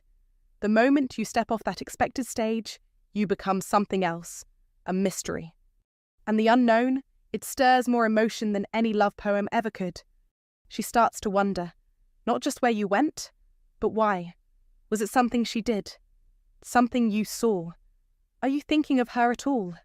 This isn't yet about missing you. This is about dissonance, a crack in the rhythm. And don't be fooled. Direct rejection stings, but ambiguity lingers. It forces her to fill in the blanks. And humans, we're terrible at that. We always assume the worst. This is where practical stoicism comes into play for you. Don't react. Don't explain. Don't overplay your hand. Be still. Be deliberate. Silence, when used wisely, is not absence. It is authority. Understand this in those quiet days. Days 2 and 3. You are speaking volumes. Without words, without effort, without chasing. That is the power of restraint. That is one of the paths of wisdom. You don't need to teach her a lesson. You don't need to punish or prove. You simply need to be gone just enough that she feels the difference. Not hurt, not abandoned, just out of reach. And in that space, her perception of you changes. You're no longer the man she had. You've become the man she's watching. Remember, when you master yourself, the world reacts. When you detach with clarity and purpose, not pettiness or games, you walk the paths of wisdom that few men dare tread. Be that man. If this resonated with you, like, share, and subscribe for more timeless wisdom rooted in ancient philosophy and human nature. Let's keep this energy strong. Comment below to remember, my silence speaks louder than words. That's your power. Quiet strength. Calm presence. Let her wonder. Drop that affirmation in the comments if you're walking in purpose, not panic. Days 4 to 5. The absence feels heavier. By day 4 or 5, your absence starts to speak. Louder than words, louder than pleas or promises. It creeps into her quiet moments, not in chaos but in stillness. She notices the space you used to occupy, not when the world is loud, but in the pauses, in the lull between messages, the silence before sleep, the casual scroll of her phone when your name doesn't appear. She's checking, not because she's desperate, but because hope is persistent. A subtle tug, a whisper she can't ignore. Your name used to be steady, predictable, comforting. Now, it's gone. And in its place is stillness. This is not a tactic. This is not manipulation. This is stoicism. This is self-mastery. Epictetus taught, freedom is the only worthy goal in life. It is won by disregarding things that lie beyond our control. Your silence isn't absence. It's presence with power. The power of a man who's no longer ruled by impulse. The strength of a man who does not chase what does not return willingly. And this unnerves her. It shakes her more than anger ever could. She expected noise. She expected the usual male scramble for validation. But what she gets instead is a man anchored in himself. A man who follows the old path of the Stoics. Restraint, clarity, discipline. He who is not a slave to his emotions commands them, says Stoicism. You are that command. You are still, and strong, still, and undeniable. You're not reacting. You're responding to life on your terms. Your silence is not empty, it is full of meaning, full of depth, full of quiet confidence that wins without lifting a finger. In a world obsessed with reaction, your calm becomes revolution. She skips the songs now, not because she doesn't like them, but because they remind her of when things were certain, of when she felt seen. She wonders if you'll reach out, but you don't. And that makes all the difference, because now she's unsure, uncertain. She doesn't know how this ends anymore. And that uncertainty, that's power. That's stoicism. Win. Don't crumble. Don't chase. Don't explain. Stand still. Be unmoved. Be undeniable. Be the man Epictetus wrote about. First say to yourself what you would be, and then do what you have to do. Let your silence be your discipline. Let your restraint echo. That's how men win. Not through noise, through control, through presence, through stillness. You're not just gone. You've arrived, in your own power. Days 6 to 7. The questions begin to echo. Days 6 to 7. This is when the real storm begins. Not outside. Inside her. Not the weepy kind of missing you she'd confess after a second glass of red. No. This isn't about heartstrings or late-night longing. This is about control. The kind she thought she had. The kind that made her feel secure. That illusion is cracking. She never expected silence from you to last this long. You were supposed to break, just a little. A short message, a breadcrumb of weakness. That's what the pattern trained her to expect. But you didn't flinch, you didn't fold. You stayed centered, unmoved. And that, my friend, is where the unraveling begins. Suddenly, her mind is not the fortress she believed it to be. It becomes a chamber of whispers. Did I misread him? Was I just a placeholder? Is he with someone else? These questions come uninvited, creeping through cracks in her certainty. She won't ask them out loud. She'll carry them in silence, heavy and looping. Each echo grows sharper, louder, and no, it's not just your absence she's feeling, it's the quality of your absence. The calm, the quiet, the complete lack of performance. You're not angry, not wounded, not trying to spark a reaction. You've simply stepped back, cleanly, fully, like a man who's learned the iron mind is forged in stillness. That's what cuts through her pride, like a blade your peace, not noise, not manipulation, just a quiet, undeniable confidence. And it shakes something ancient in her, because you've done what most men won't. You've chosen yourself, and you've done it without drama. That's old Stoic wisdom in motion. That's the power of Stoic principles. Stand tall, say less, show more. Be the calm in her storm, not the storm itself. Now, she's not just wondering where you are. She's wondering who she was to you, and more importantly, who she is without your attention. You've done nothing loud, but everything loud has now begun inside her, because your silence isn't empty. It's full of purpose, direction, self-respect. And that is the rarest thing a man so grounded he doesn't need to be chased or explained. A man who lives not for reaction, but for reason. That's old Stoic wisdom again. That's what an iron mind looks like in the wild. You didn't disappear to win her back. You didn't retreat to manipulate. You simply stopped showing up for anything that didn't honor your peace. And that, without a word, has said everything.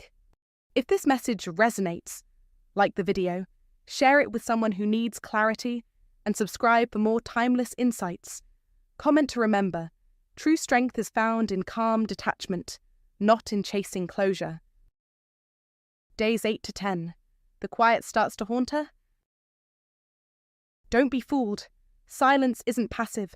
It's a force, a declaration, and by day 8, it stops whispering and starts echoing. She's haunted now, not by drama, not by confrontation, but by the stillness you left behind. This isn't just a pause in the conversation. It's a presence.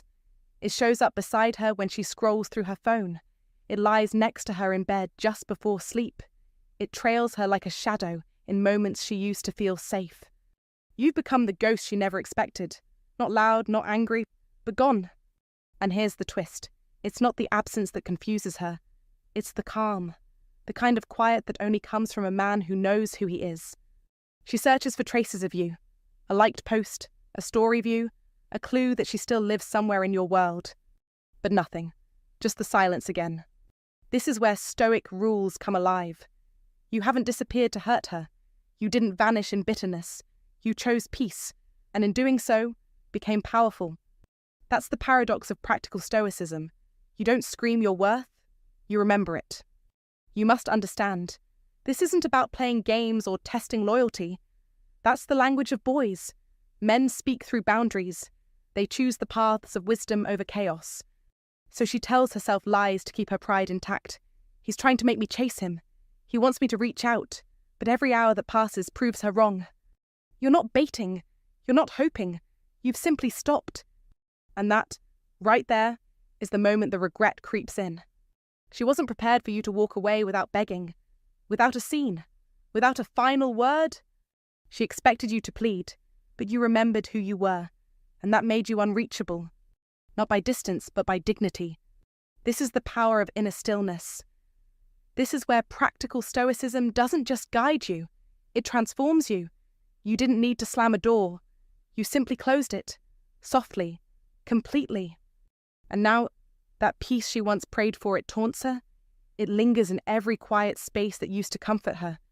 Remember this. Don't chase what doesn't recognize your value. Be the calm in your own storm. That is the essence of Stoic rules. Because when a man stops chasing, not out of anger, but from awareness, he doesn't lose her. He leaves her with something much heavier. His absence, wrapped in peace. And that kind of silence, it doesn't fade. It stays.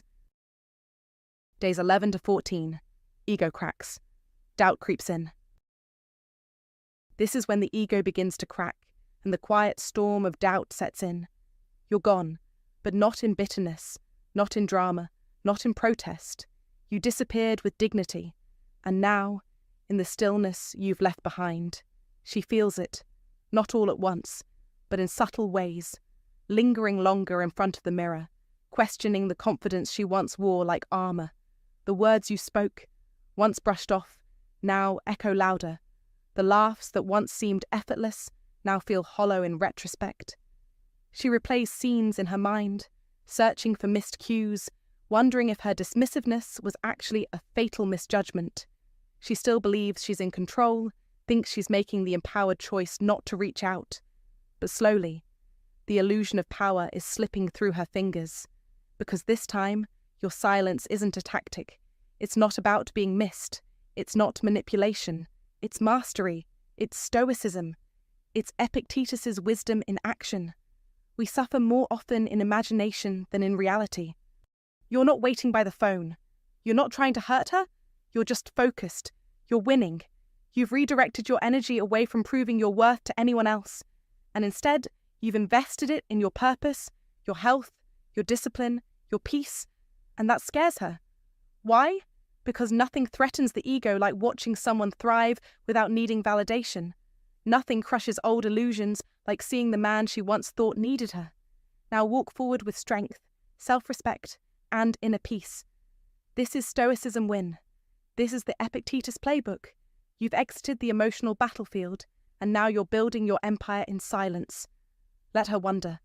Let the story she thought she was writing fall apart in her hands. Don't chase. Don't explain. Don't look back. That is the power of absence. That is how you win. You must remain grounded. You must stay true to your path. Remember, control is not about forcing outcomes. Control is about mastering yourself. Let her question. Let her ego unravel. Because the moment she realizes you don't need her, everything she believed gets turned upside down. That is when you win. That is stoicism. That is Epictetus. That is power. And if you find today's content very interesting, please give me a word of encouragement by commenting "very interesting" in the comments section. That is a huge motivation for us. Thank you. Days 15 to 17. Her pride battles her curiosity. This is where the silence starts to hum with meaning. It's no longer just an empty gap in conversation. It's a void she can't fill with noise, not even with distractions. The absence of your voice echoes in all the small corners, the casual updates she used to brush off, the little jokes you'd toss in passing, the effortless way your presence anchored the moment. She's told herself, repeatedly, that she doesn't care, that it's nothing, that pride is strength, but something's shifting, and she can feel it now, like a slow crack beneath the surface. Her pride still puts on a show. Don't message him, don't chase. But curiosity begins to whisper louder. Old Stoic wisdom would say, control only what is yours, and that's exactly what you're doing. You've stepped back, cleanly, calmly, without drama or flinching, and that's the twist in the blade. Your silence is not spiteful, it's surgical. It leaves no trace of anger, no mess to mop up, just the chilling reality of your absence, intentional and unshaken. That's what stings. She wants to poke at your wall now, but not in any way that makes her look vulnerable. Oh no, Stoic principles don't allow that. Instead, it'll be something accidental. A vague lyric posted like a breadcrumb, a blurry memory disguised as nostalgia, a photo that says, I'm fine, but her eyes give it away. Her attempts are subtle, but deliberate, designed to stir just a flicker of response. One little like from you would be enough. A comment would feel like a win. But you remain silent. You've chosen the path of the iron mind, restraint over reaction. And that's what breaks her rhythm. Because now she has to ask herself the one question pride never prepared her for. What if he truly doesn't need me? She's realizing the truth that old Stoic wisdom has whispered all along. You weren't clinging, you were offering. And now, you've simply stopped. That shift of power isn't loud, but it's thunderous inside her. It makes her sit with something uncomfortable she never held the reins. She thought your availability meant dependence, that your kindness meant pursuit. But with your stillness, you've shattered the illusion. She sees you now, not as the man who needed her, but as the man who chose her. And now, you're choosing distance. That humbles her deeply, because it wasn't rejection that changed the dynamic. It was detachment, quiet, controlled, profound. So don't flinch now. Don't break your posture. This is the point where iron mind meets impact, where Stoic principles prove their value. Let her wrestle with the silence. Let her pride battle her curiosity. Let the space do its work. You must hold the line, not to hurt her, but to reveal something she needs to see, because this isn't about games. This is about clarity. This is about you finally becoming undeniable, not by force, but by absence. That's old Stoic wisdom in motion. Let it work. Days 18 to 20, the fear becomes real. By now, the silence doesn't feel like space anymore. It's not the kind of space where someone's catching their breath or letting emotions cool. No, this kind of silence has sharp edges. It hums in the background like a distant warning siren she can't turn off. It no longer gives her room to think. It presses in. It feels like loss. And not the hypothetical kind she toyed with at first. This is the kind of loss that creeps into the corners of her everyday life. It slips under doors and into her coffee breaks. It shows up in the quietest hours of the night, when she's alone with her thoughts and her phone, especially her phone. She used to wonder, where did he go? Now she's beginning to fear you're not coming back at all. And for the first time, that fear doesn't live in imagination. It's real, heavy, immediate, no longer a passing cloud. It's a storm forming just behind her eyes. She starts saying your name out loud again. Not to bring you back, but to remember how it felt when you were around. She slips it into conversation. Casual at first, like an old favourite song she's pretending not to care about, but you can hear it in the voice if you were there. There's a pause, a little hitch, a tension that betrays her. And when she's alone, no pretense, no audience, her guard drops. She scrolls through your profile at 2 a.m, not for memories. She's hunting for signs, any trace that you still feel what she no longer hears. She lingers on old photos, one where you're smiling.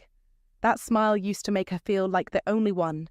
Now, it makes her question everything. Was I ever really seeing him, or just the version of him I wanted to believe in? That's when the unraveling starts, quietly. You see, she used to tell herself the classic lines, "He's lucky to have me. He'll come crawling back. I've got the power here." But one by one, those narratives collapse like empty shells. And rising from the rubble is a quieter, colder truth. You weren't playing a game. You weren't chasing, or manipulating, or trying to win her back. You were living the old Stoic rules, not with arrogance, but with grounded presence. You were offering something few men do in a world full of noise and bravado. Genuine presence, steady energy, quiet respect. And when that wasn't returned with equal care, you didn't throw a tantrum, you didn't plead, you didn't punish. You withdrew, simply, calmly, silently. No drama, no need for a dramatic exit speech, just clarity. That is practical stoicism in motion. That is walking the paths of wisdom, not just talking about them. Now, she sees the difference. This wasn't punishment, it was a boundary. This wasn't manipulation, it was a standard. You didn't disappear to teach her a lesson. You stepped away because you don't beg to be chosen. You don't shout to be heard. That is the power of restraint. That is the essence of the Stoic rules. Never chase chaos. Never lower your standard to meet someone else's confusion. She used to believe she was the prize. But now she's beginning to see what you were offering may have been the true rarity all along. Not everyone knows how to hold masculine presence without needing control. Not everyone lives by the paths of wisdom, where stillness speaks louder than shouting, and leaving in peace is stronger than staying in conflict. So don't go back to prove a point. Don't break the silence to comfort her guilt. Be the man who walks the line with grace, even if your footsteps echo alone. That's not weakness, that's mastery. That's practical stoicism in real time. If you've made it to this point, then you understand true strength isn't in chasing. It's in choosing to walk away with clarity and calm. Most men lash out when disrespected, but not you. You set a boundary and stood by it. That's not weakness. That's rare, masculine power. Comment this to claim it. I walk away not to punish, but to protect my standard. Days 21 to 25. The strategizing begins. The game changes, but not for you. This is when she starts to calculate. The silence has shattered the illusion of control. Her old narrative gone. What replaces it is a quiet urgency, a deliberate strategy. She's not desperate yet, but she is shifting. The effortless confidence she once wore like armor begins to falter. Her messages become ambiguous, accidental. Her appearances feel staged, deliberate. She's curating her presence, testing your reaction, baiting the hook. She may toss a casual memory into a message, ask a question she already knows the answer to, or show up in your orbit with laughter a little too loud, steps a little too precise. But you don't respond like before. You don't walk through doors left half open. You don't chase ghosts of connection. Familiarity isn't meaning. Proximity isn't purpose. That's stoicism. That's strength. Epictetus said, "It's not what happens to you, but how you react to it that matters." And your reaction is stillness, composure, power. You've stopped dancing to the rhythm of her attention. You've stepped into your center, calm, unshaken, focused. You're not playing hard to get. You've simply won. You've mastered yourself, and that mastery confuses her. She was ready for resistance. She was ready for pursuit. What she wasn't ready for is a man who is unmoved, indifference grounded in peace. That's the rarest kind of power. That's stoicismwin. And now, the balance shifts. Not because you acted, but because you didn't. You don't chase what fades. You don't react to noise. You observe. You rise. You focus on your mission. Let her feel the absence of your validation. Let her see what it means when a man rewires his soul. You must live like the Stoics taught, untouched by chaos, centered in principle, unshaken by fleeting desire. Wealth consists not in having great possessions, but in having few wants, said Epictetus. She was once a want. Now, you want freedom. You want peace. You want power from within. This is your edge. This is your time. Hold the line. Command your space. Win by doing nothing. Because nothing is louder than silence from a man who has evolved, a man who no longer explains, chases, or waits, a man who moves forward. That's Stoicism That's how you master life. Days 26 to 30. She's no longer curious. She's invested. At this stage, your silence is no longer just space. It's weight. It's the cold steel of old Stoic wisdom pressing against the soft fabric of her emotions. The absence of your presence, your voice, your gaze, it stopped being a puzzle a long time ago. Now, it's a question she feels in her bones. It stirs her in places she didn't even know had gone silent. And here's the twist. She's not scrolling through your social anymore, not searching for signs or symbols. She's not curious. She's convicted. What once was passive intrigue has become personal investment. That's the shift. That's the power of disappearing with purpose. And no, this isn't about playing games. This is about contrast. The defining force that Stoic principles remind us separates the essential from the excess. There are no more breadcrumbs from her. No vague texts. No coy comments disguised as coincidence. That theatre closed. In its place, something real, raw, intentional. She reaches out, and this time her voice carries no script. It's not the flirtation of someone trying to win. It's the quiet tremble of someone finally seeing the cost. There's a softness in her tone now, not born of seduction, but sincerity. Because deep down, she knows, you're not just a man who pulled away. You're a man who transformed, who disappeared into the fire and came out forged, an iron mind, shaped by restraint and clarity. Don't mistake her message for a reset button. This isn't some fairy tale where love erases memory. No, you remember the nights you stared into the ceiling, not to wallow, but to wonder, to reckon. You remember the stillness, the silence that didn't echo her name, but revealed your own. That journey inward, governed by Stoic principles, wasn't about punishment. It was protection. You weren't waiting. You were refining, reclaiming your value piece by piece until it stopped trembling in someone else's hands. That's what she's feeling now. Not loss, reverence. Now, the question isn't whether she'll get a response. The question is whether she's worthy of your time. That's the table she's trying to sit at, the one you no longer offer freely. And why should you? This silence wasn't empty. It was a crucible. It wasn't just about her absence. It was about your emergence. And when she speaks, when she leans in asking not for reaction but reconnection, you must remember, you decide, you, not the man who begged, hoped, or waited, the man who now chooses, because desire fades, alignment doesn't. Be clear, don't rush, don't return out of nostalgia or guilt. Be the gatekeeper of your peace. Guard it with an iron mind sharpened by experience. Her vulnerability is beautiful, but beauty doesn't pay the toll. Alignment does. Does she match the path you've walked in these 30 days? Or is she simply admiring the man you became without her? That's the heart of old Stoic wisdom, to remain unmoved by praise, untouched by pleading, anchored in principle, because now, for the first time, your worth isn't up for negotiation. It never was. But now you see it, you feel it, and you carry it, not with arrogance, but with awareness. Like a man who remembers who he is. Like a man who knows being whole was never about her. It was always about you. And that brings us to the end of this video. Thanks for spending this time with me. Really. If there's one thing I hope you take away, it's this: silence isn't a weapon, it's a mirror. Disappearing, when done with calm and clarity, not confusion or ego, can reveal more truth than words ever could. You're not stepping back to punish her. You're stepping back to remember yourself. That's not weakness, that's wisdom. So here's my honest advice: don't rush to be seen. Don't chase validation.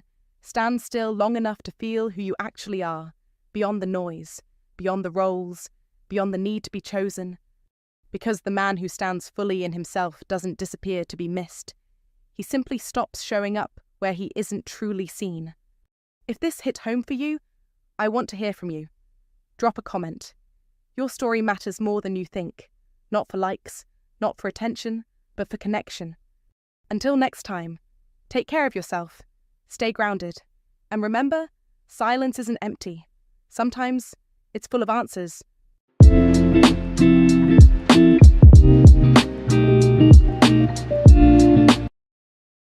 You don't realize these 8 habits make women fantasize about you. Old Stoic wisdom. Waste no more time arguing about what a good man should be. Be one. Marcus Aurelius. Have you ever found yourself wondering if she thinks about you when you're not around? If her thoughts linger on something you said, the way you look to her, or how you carry yourself? The truth is, there are subtle, deeply wired behaviors that spark a woman's imagination, often without either of you realizing it. These habits don't rely on money, looks, or youth. They're rooted in timeless masculine traits that great thinkers, like the Stoics, understood well. You might already be practicing some of them without even knowing. But once you're aware of how these behaviors affect her, you'll start noticing the subtle signs that she sees you differently, especially when we get to number 6, because that one has a way of turning casual thoughts into vivid fantasies. Let's uncover the 8 habits that quietly captivate the feminine mind. Number 1. Whisper, and watch her imagination set fire. You walk into a room full of voices, chatter bouncing off the walls, laughter spilling over drinks, men talking over each other like a contest of who can be heard the loudest. They shout, gesture, puff their chests, and you do the opposite. You lean in, you whisper, game over. That's not just confidence, it's strategy. It's old Stoic wisdom wrapped in silk. Because a whisper doesn't beg for attention, it demands it. It slices through the chaos like a blade through smoke. You force her to focus. You create intimacy in a moment. And trust this when you whisper, she listens, not just with her ears, but with her skin, her pulse, her imagination. There's science behind this subtle art. It's not magic, though it feels like it. It's selective attention, the brain's survival instinct that tunes out the noise and zones in on what matters.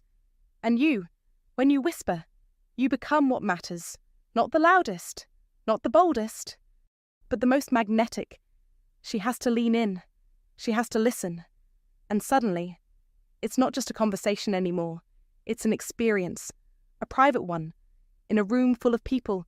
It's only you and her. That's not just intimacy, it's a power move, one rooted in ancient behavior and primal response. Whispering is ancient, older than writing, older than flirtation itself. It's how our ancestors communicated urgency, danger, seduction, and secrets. Her mind remembers that. You see, her brain doesn't just hear a whisper, it reacts to it. Research proves that whispered speech activates the same regions in the brain linked to physical touch and emotional intimacy. You're not putting your hands on her, but she feels it. You're not even close, but she feels closer. That's not a pickup line. That's neuroscience. You're igniting her senses with nothing more than your breath and your tone. And that, gentlemen, is what Stoic principles teach us: less noise, more impact. Speak less, mean more. Be intentional with every word. Don't underestimate the power of that whisper. Don't fall into the trap of volume. The man with an iron mind never yells. He doesn't need to. He's carved his discipline so deeply into his bones. His silence becomes a presence. His restraint becomes intriguing. When he speaks quietly, women lean in. Why? Because mystery is seductive. Because he doesn't chase approval. He chooses his moment. That's old Stoic wisdom. Restraint is more powerful than aggression. Presence beats volume. Whispering isn't weakness. It's strength held in check. It says, I don't need to prove anything. I am... And here's the part most men never understand. When you whisper, you let her imagination do the heavy lifting. She'll start to wonder, what else would he whisper? What would he sound like if we were alone? What would he say with no one else listening? And the moment you spark her imagination, you're living rent-free in her thoughts. She fills in the blanks. And no man, no matter how charming or loud, can compete with what a woman imagines in private. That's not manipulation. It's psychological gravity. Let others shout their intentions. Let them perform and overcompensate. You don't need to. You know something deeper, that silence can speak louder than sound. That whispering is the art of confidence, control, and mystery, woven together with the threads of an iron mind. And when you do speak, make every word count. Let your voice be like a match in the dark, small, quiet, but impossible to ignore. So, next time you're near her, don't raise your voice. Lower it. Let the rest of the world be loud and chaotic. You are composed. Whisper like a man who knows exactly who he is. Whisper like someone with depth, purpose, and calm. Speak like a man carved by discipline, not desperation. Let her lean in. Let her feel your words. Let her wonder what else you aren't saying. Because the man who whispers commands more attention than the man who screams. That's the difference between being heard and being remembered. And that, my friend, is how old Stoic wisdom seduces without trying. Let your voice be your secret weapon. Let your restraint become your signature. Whisper like a man whose soul is fire, but whose voice is a still lake. Let Stoic principles guide your presence, and let your iron mind build the kind of silence that speaks volumes. Number 2, walk away mid-conversation on purpose. Yes, you heard right. Mid-sentence, mid-thought, mid-story. Just get up and walk away, not rudely but confidently. Why? Because this is not just a move. It's psychological dominance rooted in ancient principles and modern brain science. The Zeigarnik effect is real. It's the mental itch people get when something's left unfinished. You must use this effect as a tool, as a weapon, to spark curiosity and build mystery. When you stop speaking before the punchline, her mind goes into overdrive. She rewinds, replays, overanalyzes. What was he going to say? Why did he stop? Where did he go? That's not just a broken conversation. That's the beginning of fantasy. That's where desire grows. It's not about manipulation. It's about understanding how the brain works and using it with precision. As Epictetus said, he who is not master of himself is not free. Master your presence, control the rhythm, make her chase your attention. It's power, not arrogance. It's depth, not rudeness. And most importantly, Stoicism wins in real time. You don't need approval. You don't need validation. You walk away because you choose to, not because you're uncertain, but because you are complete without finishing. This is one of the paths of wisdom the old Stoics knew, but never said out loud. Now, take this into modern life. In a world of endless noise, constant updates, and cheap attention, mystery is rare. Mystery is magnetic. And a man who creates space is a man who commands respect. Don't over-explain. Don't justify. Don't linger. Leave some sentences unfinished. Leave some thoughts unspoken. Let her wonder. Let her feel the pull of your absence. That's not a weakness. That's strategy. That's leadership. That's the power of Stoicism in motion. When you know when to stop, you control how she remembers you, and she will remember you. So let's be clear. Don't be ordinary. Don't give everything away. Don't always finish the story. This is about setting the tempo of your presence like a general commands a battlefield. It's about using the Zeigarnik effect to leave a mark deeper than words. As Marcus Aurelius wrote, the soul becomes dyed with the colour of its thoughts. Make sure your presence lingers in her mind like an unfinished masterpiece. This is your moment to lead, to dominate, to win without lifting a finger. The paths of wisdom are not about doing more. They're about doing what matters with intention and force. Walking away mid-conversation is not rude. It's tactical. It's control. It's art. And above all, it's a lesson in restraint, the ultimate sign of mastery. Stoicismwin is about power through silence, strength through pause, impact through absence. Start using it. Today, walk away. Not because you're finished, but because you decide when it's over. That's how fantasies begin. That's how legends are remembered. That's how you take command. If you found this insight eye-opening, go ahead and like, share, and subscribe for more Old Stoic wisdom that gives you the edge. Drop a comment to join the Brotherhood, because the world needs more men with iron minds and Stoic principles. Comment to remember my presence leaves them wondering. Type it below to lock it into your mindset. And remind yourself daily that mystery is a power move. Number 3, the glance at her lips, then back to her eyes. Oh yes, this one's subtle, slick, and sharp as a dagger dressed in velvet. It's not just a move, it's a message. And not the kind you shout, it's the kind you whisper with your eyes. This isn't about ogling or being obvious. This is about timing, precision, and the fine art of creating a silent spark. The old mirroring theory, a trick so ancient, even Socrates probably used it between sips of wine and wisdom. You glance, not stare, at her lips for just a moment. Then your gaze floats back to her eyes like nothing happened. But something did happen. Oh, yes, that tiny flicker, that fleeting moment, plants a seed deep in her subconscious. Suddenly, she's thinking about lips, not in general, yours. That's how the tension brews. That's how the atmosphere changes from friendly to electric. And the beauty of it, you didn't say a word. You didn't move closer. You didn't break any rules. You obeyed one of the highest forms of practical stoicism. Power through restraint. Because, let's be real, a stare is creepy. But a glance, that's poetry. That's jazz.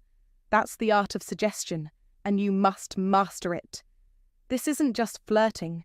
It's psychological strategy. A subtle nod to nature's oldest language. When she wonders, did he just look at my lips? You've already won. She'll start thinking, imagining, even fantasizing, and she won't be sure why. That's the power of Stoic rules in modern romance. Don't shout to desire. Hint at it. Don't chase. Pull. Now. Let's back this up with science so you don't think I'm just spinning tales over bourbon. Studies show that when we're drawn to someone, our eyes are involuntarily drawn to their mouth. It's primal, instinctive. And when you do it on purpose, you're flipping the switch in her brain that usually flips by accident. You're not reacting, you're leading. And that, gentlemen, is where practical stoicism shines emotional control with lethal charm. You don't need to convince her. You only need to awaken what's already inside her mind. Be intentional. Be subtle. Don't overdo it. This isn't a staring contest with her lips. Think of it like seasoning. Just enough to add flavour, not so much that it overpowers the dish. Remember, mastery isn't about doing more. It's about doing just enough to make her feel everything.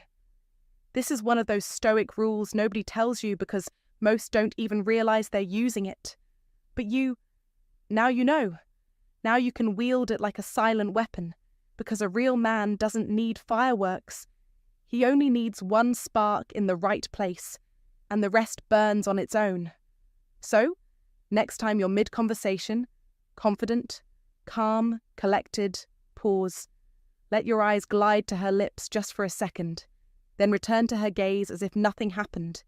That is where fantasy is born. That is how you win without a word. That is practical stoicism in action. Power wrapped in calm, heat hidden beneath control, attraction without desperation. You want her to think about you when you're gone. Don't say it. Show it, with a glance. Then let her imagination do the rest. Number 4 is where things get quietly electric. It's not the loud kind of attraction that announces itself. It's the whisper that lingers.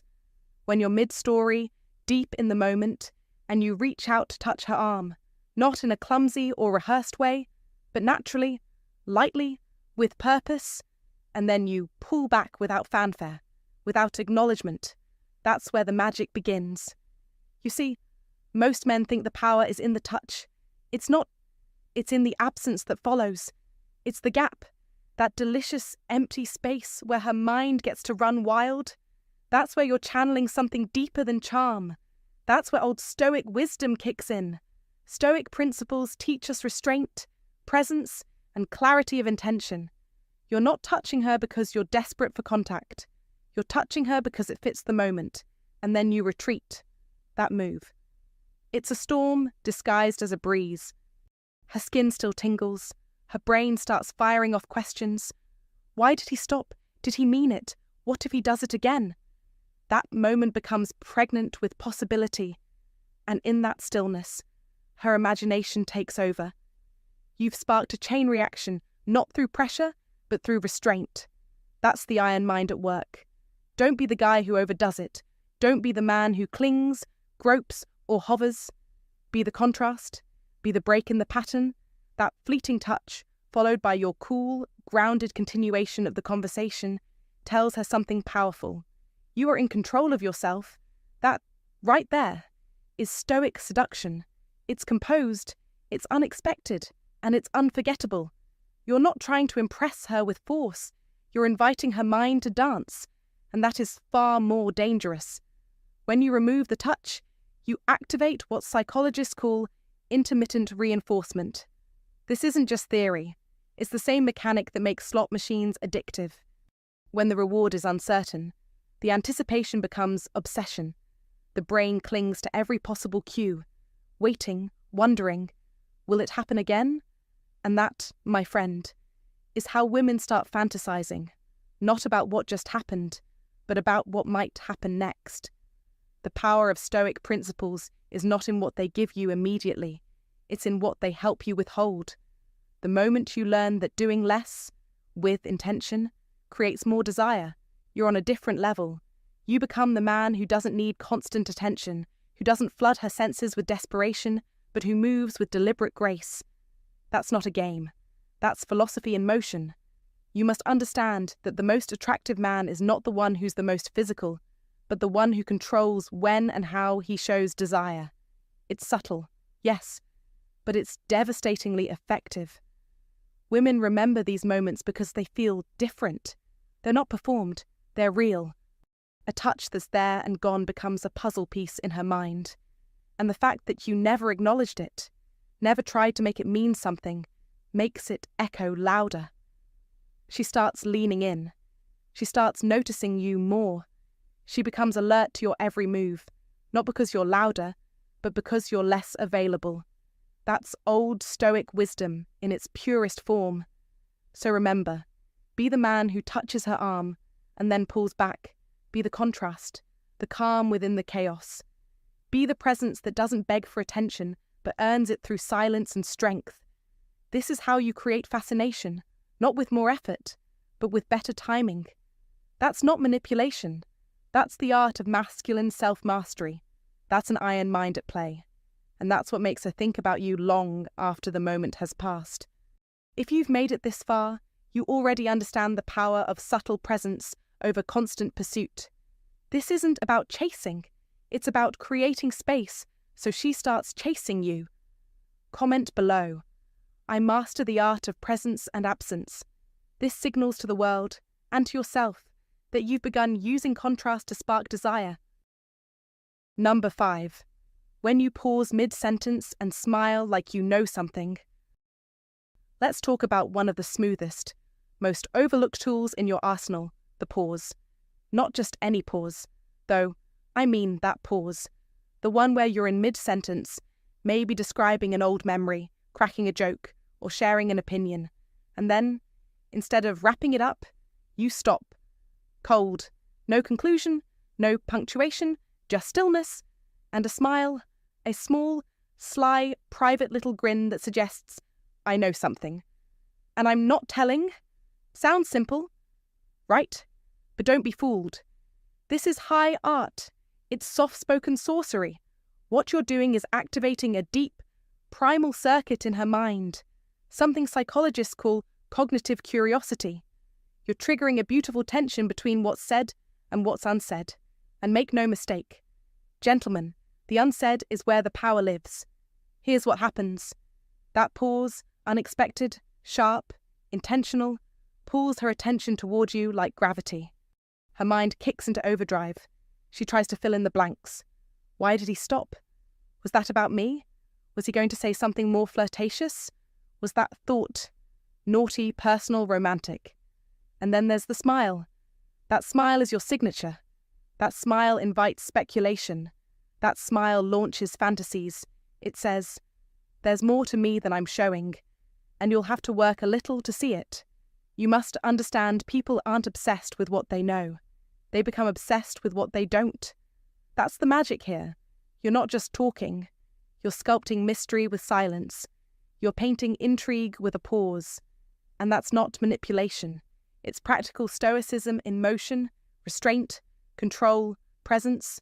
You are wielding attention with the precision of a surgeon. Why does this work so well, especially for men over 35? Because, by now, you've realized that less is more. In your 20s, maybe you try to impress with volume, stories, facts, humor, and bravado. But now you know silence speaks louder. Stillness carries more weight. Pausing shows poise, and smiling at the right moment. That's the cherry on top. It signals confidence. It shows that your thoughts are your own, not on public display. It hints at depth without begging for approval. That's not just attractive. That's magnetic. And let's ground this in something timeless. Marcus Aurelius once wrote, "The soul becomes dyed with the colour of its thoughts, so dye yours wisely. Choose what you reveal. Let the rest be suggested, not stated." These are the Stoic rules passed down through centuries, not shouted from rooftops, but lived quietly by men who moved through the world like they owned it. You don't need noise to be noticed. You need presence, and a well-timed smile is presence in its purest form. Now, let's take it further. You pause, you smile. But what are you smiling about? That's the beauty. It could be anything. A memory, a clever twist to your own story, a thought about her, or maybe nothing at all. The point is, she doesn't know. And the fact that she doesn't know is what sets the hook. Her imagination will do the rest. That smile will echo in her mind hours later. She'll play it back in her head, again and again, wondering, guessing, fantasizing. You're not giving her a script. You're giving her a spark. And sparks, they ignite minds. They light fires. They linger. Let's be clear. This is not about arrogance or playing hard to get. This is about emotional discipline. You are demonstrating that you can be fully in the moment without overexposing yourself. That's one of the highest Stoic rules. Control your reactions. Guard your inner world and lead with quiet strength. In that pause, you're telling her, "I'm not rushing to entertain you. I'm not trying to prove anything. I'm simply here, calm, composed, and in command." Think about it. In today's world of oversharing, constant notifications, and endless small talk, how rare, how valuable is a man who can just stop, smile, and hold space. That's practical stoicism at its finest. You're not just in the room, you own it. So next time you're speaking to a woman and you feel that moment coming, don't rush past it. Don't overcook the story. Pause, smile, let the silence bloom, let the tension stretch just long enough to spark her curiosity. Don't explain it. Don't justify it. Just enjoy it. That is your edge. That is your mastery. And remember, this sometimes the most seductive sentence is the one you never finish. That's the move, that's the power, that's how legends are remembered, that's how you become the thought she can't shake, and that, my friend, is how you live by the Stoic rules, not just to attract, but to fascinate. Now go. Speak less, smile more, leave her wondering, and win. Number 6, lean in, say nothing, then hit with the unexpected. This is not just flirting. This is mastery. This is psychology. This is ancient Stoic wisdom repurposed for the modern world. This is how a man commands a room without raising his voice. This is how a man draws a woman into his presence without even touching her.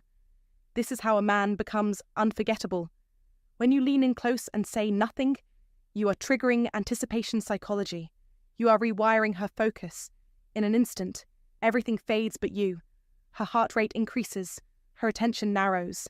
She leans in too, without even knowing it. Her instincts take over. That's primal. That's real. That's what works. Then, you pause. And the pause is everything. It's not empty. It's full. It's charged. That silence speaks louder than any clever line. It creates tension. It generates electricity. It activates her imagination. This is where paths of wisdom begin, by learning not to fill every space with noise. You must let the silence do its work. You must hold the tension. You must own the space between you and her. Epictetus, the great Stoic, once said, "We have 2 ears and 1 mouth so that we can listen twice as much as we speak." In modern life, most men forget this. They rush to speak. They rush to impress. They think words are power, but the wise man knows. Restraint is power. Timing is power. Anticipation is power. And when you finally speak after that calculated pause, you don't say something predictable. You don't say what she expects. You say something playful, unexpectedly, clever, offbeat. You flip the emotional tone. You catch her off guard, but in a good way. In that one move, you've given her an emotional cocktail tension, surprise, and relief. That's potent. That's the kind of emotional moment that sticks in her mind for hours, even days. That's the kind of moment she replays in her head when she's lying in bed, wondering why you're still echoing in her thoughts. Modern psychology backs this up. Studies show that anticipation is often more powerful than the reward itself. The brain gets chemically stimulated during the build-up, not just the payoff. When you pause before speaking, you are creating a spike in emotional energy. You're not just talking, you're orchestrating an experience. You're planting a memory. And if you truly want to win in life and in love, you must become a master of this. This is a Stoicism win. This is how calm overcomes chaos, how power lives in stillness, how wisdom hides in restraint. Let's be clear. Don't fidget, don't stutter, don't fill the space with apologies or nervous laughter. A Stoic man never begs for attention. He pulls it in with presence. When you lean in and you say nothing, you must own the silence like it's your throne. You must radiate composure. That's what she feels. That's what triggers her imagination. That's what makes her wonder, what's he going to say? And when your words finally drop, they land with impact. They land with weight. They land with charm. That is how attraction is built, not through endless words, but through precision. Speak only if it improves upon the silence, said Mahatma Gandhi. The ancient Stoics lived by this. In today's world, it's even more relevant. Everyone is talking. Everyone is rushing. Everyone is chasing. But not you. You are the man who knows the power of pause. You are the man who leads through stillness. You are the man who dominates through timing. You walk the paths of wisdom, not by saying more, but by meaning more. Every word is intentional. Every pause is strategic. Every moment is deliberate. You must remember this. You are not just interacting. You are leading an emotional journey. The tension you create with silence, the relief you deliver with a surprising line, the laughter you provoke when she least expects it. This isn't small talk. This is leadership. This is charisma. This is you showing her that you're not like the rest. This is you showing her that you understand something deeper. And this goes beyond women. This applies to business, to leadership, to life. The man who can control his timing, who can dominate a room with calm, who knows when to speak and when to wait. That man becomes unshakable. He becomes magnetic. He becomes the man others follow. That's why Stoicism isn't ancient. It's eternal. It's not about showing no emotion. It's about controlling it, using it, leveraging it, and nothing demonstrates control better than knowing when to be still and when to strike. So, here's your instruction. Here's your order. Lean in. Say nothing. Wait. Let the moment tighten. Let the air thicken. Let the silence build. Then, when the time is right, say something unexpected, something light, something fun, but with precision. Don't overdo it. Don't try too hard. Just let it drop like a bomb.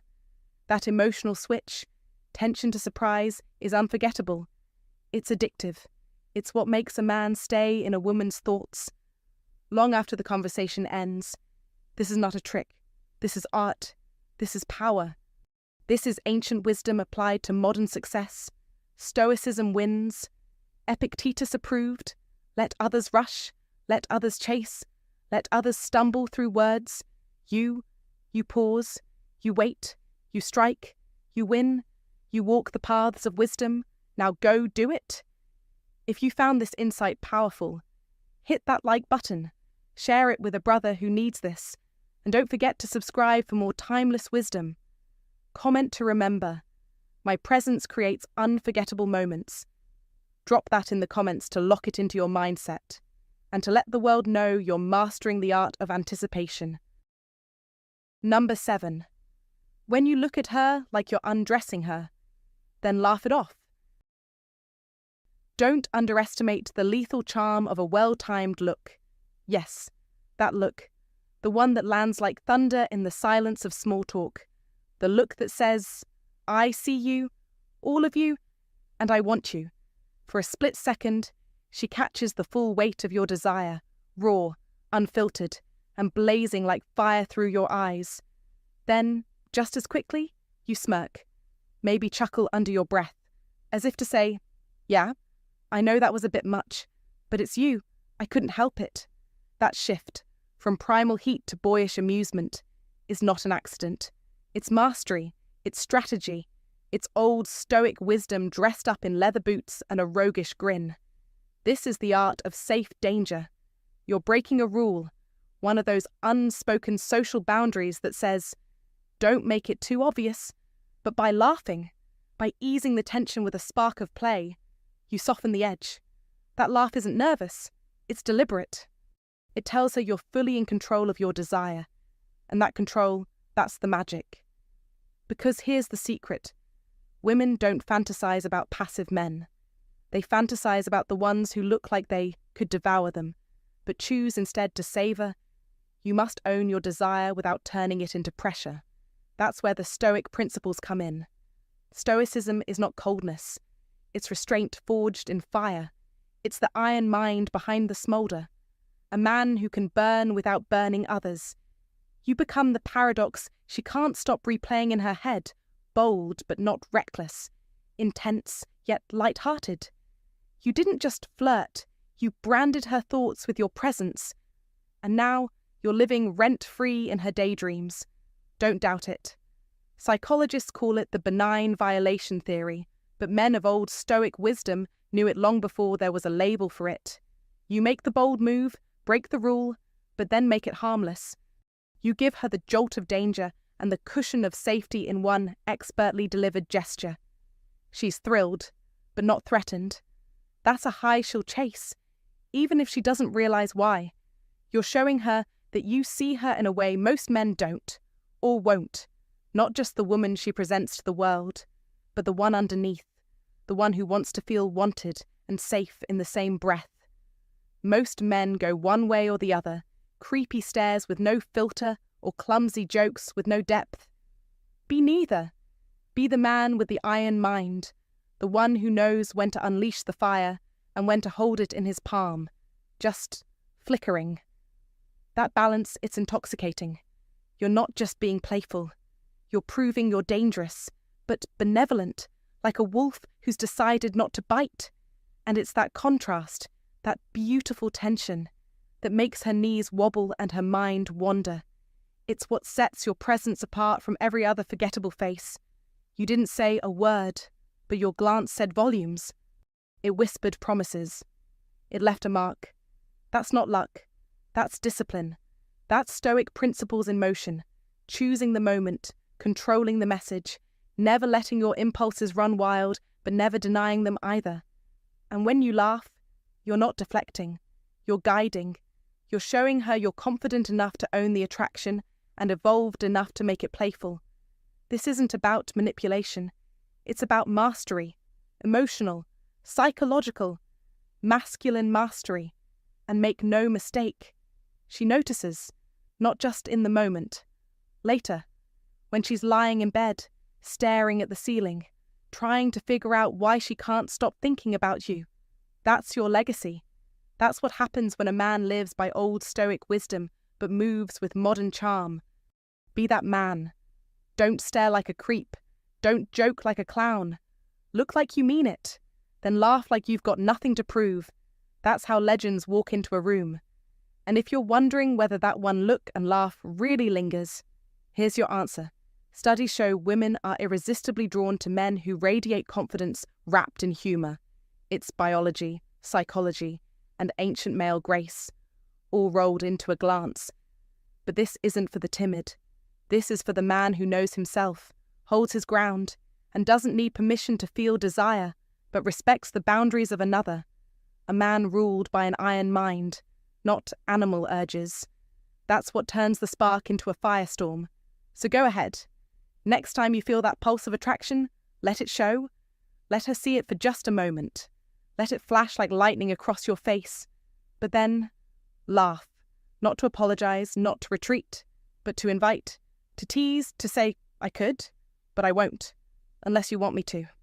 That is the game only masters play. That is the edge where fantasies are born.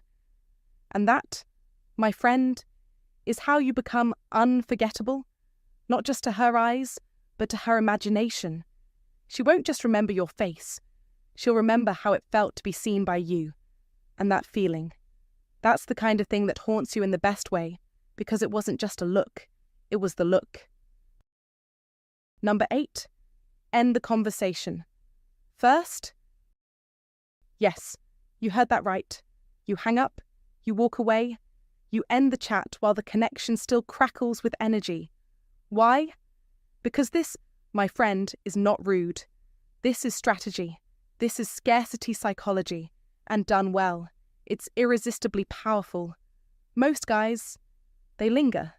They stretch out conversations like last bites of cake, hoping maybe, just maybe, she'll give another signal, ask another question, or invite them to stay longer. They don't want the moment to end. I get it. You like her, you're in the moment. But here's the truth. Most men never learn the longer you stay, the less she values the moment.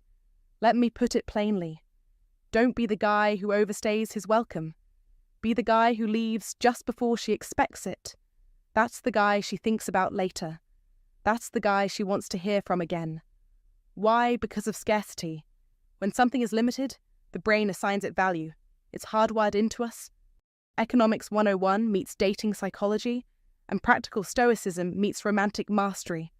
When you end the conversation first, you do more than just hang up the phone or walk away from coffee. You create mystery, you establish value, you take control. Suddenly, time with you isn't endless. It's rare. And rare things are treasured. That's not just a trick. It's a law of the mind. Stoic rules tell us that a man must always be in control of himself, especially his desires. That means, even when it's tempting to linger, to soak in her presence like the last rays of summer sun. You don't. You choose to leave. You walk away with warmth, confidence, and just the tiniest whisper of what if left in her mind. And that's where it happens. That's the real magic. Because where does desire begin? In absence. That moment after you're gone, when she's left holding space for you.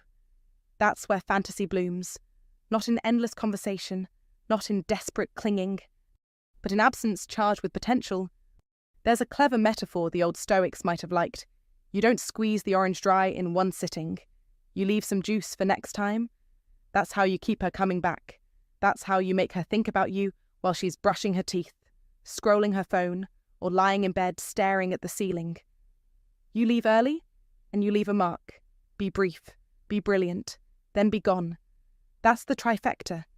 It's funny how practical stoicism, the ancient philosophy of emperors and warriors, ends up being the playbook for modern romance, because the Stoics knew you don't chase, you don't cling, you control yourself, you value your time, you understand the power of restraint. Epictetus taught us that he who is not master of himself is not free. That applies just as much to text conversations as it does to the battlefield. A Stoic man doesn't drag out the talk, he doesn't fish for validation. He ends the exchange at the peak, not the plateau. Let's make this even clearer. Don't be needy. Don't stall. Don't cling. That's not confidence. That's the scarcity of self-worth. And women sense that from miles away. Instead, flip the script. End it first. End it with charm. End it with intention. You must say, with your actions, I'm valuable. I'm not here to entertain you endlessly. I know who I am, and I choose when to enter and when to exit. That's the tone of a man who lives by Stoic rules. That's a man in control. And that, gentleman, is magnetic. So, what does this look like in real life? You're texting. It's flowing. She's laughing. You're laughing. Then boom, you say, "This has been great. I've got to run. Talk soon." No drama, no long goodbye, no emoji waterfall. You just leave with charm. And now you become the man she wonders about. Or in person. The energy's high. The eye contact is there. You're vibing, and then you look her in the eyes, smile, and say, "I've got to get going. Let's pick this up later." She blinks. She didn't expect that. And now you've planted yourself in her mind like a song stuck on repeat. In a world full of men who talk too long, who try too hard, who don't know when to leave, be the man who ends it first. Being the man who understands practical stoicism isn't just about ancient texts. It's about modern mastery. It's about leaving a powerful impression, not a desperate one. You are not ordinary. You are not cheap. You are not available 24 out of 7. You are rare. You are gold. You are limited edition. And limited things, they're desired. They're treasured. They're fantasized about. So next time the conversation's going well, be bold, be smart, be scarce, end it first, and win. Always. All right, fellas. That's a wrap for today. If you stuck around until the end, I just want to say thank you. Seriously. I appreciate the time you're investing not just in this content, but in yourself. That already puts you ahead of most. Now, before we go, let's get something straight. What we talked about today, these 8 habits, they're not manipulation tactics. This isn't about tricking women or pretending to be some perfect version of a high-value man. These are grounded in real psychology, in human behavior, and the way attraction naturally works. When you act with confidence, calmness, self-respect, and purpose, it speaks to something deep inside her. You're not forcing attraction, you're unlocking it. And the best part, you're doing it by being the most authentic, leveled-up version of you, not chasing, not overthinking, not playing games. So here's my sincere advice to you. Don't try to memorize or fake these habits. Live them. Pick just one to start with. Maybe it's being more present, speaking less and listening more, or showing unshakable calm when others get reactive. Build it into who you are, slowly and consistently. That's how you become the kind of man that doesn't just attract women, but inspires respect, curiosity, and admiration everywhere you go. And look, I know this stuff brings up a lot of questions. Attraction, confidence, masculine energy, it's deep, and I could honestly talk for hours. So here's what I want from you. Drop a comment and tell me which one of these habits hit you the hardest. Which one made you stop and think, damn, I need to work on that. I read every single comment. I really do. And I love hearing what's resonating with you guys, because that helps me bring you more of what actually matters. This channel's not about hype. It's not about pickup tricks or shortcuts. It's about giving you the tools and mindset to become solid, mentally, emotionally, and socially. So don't be a stranger. If you're into the kind of wisdom that makes you better every day, hit that like button. Subscribe if you haven't, and I'll catch you in the next one. Stay grounded, stay sharp, stay real. Peace.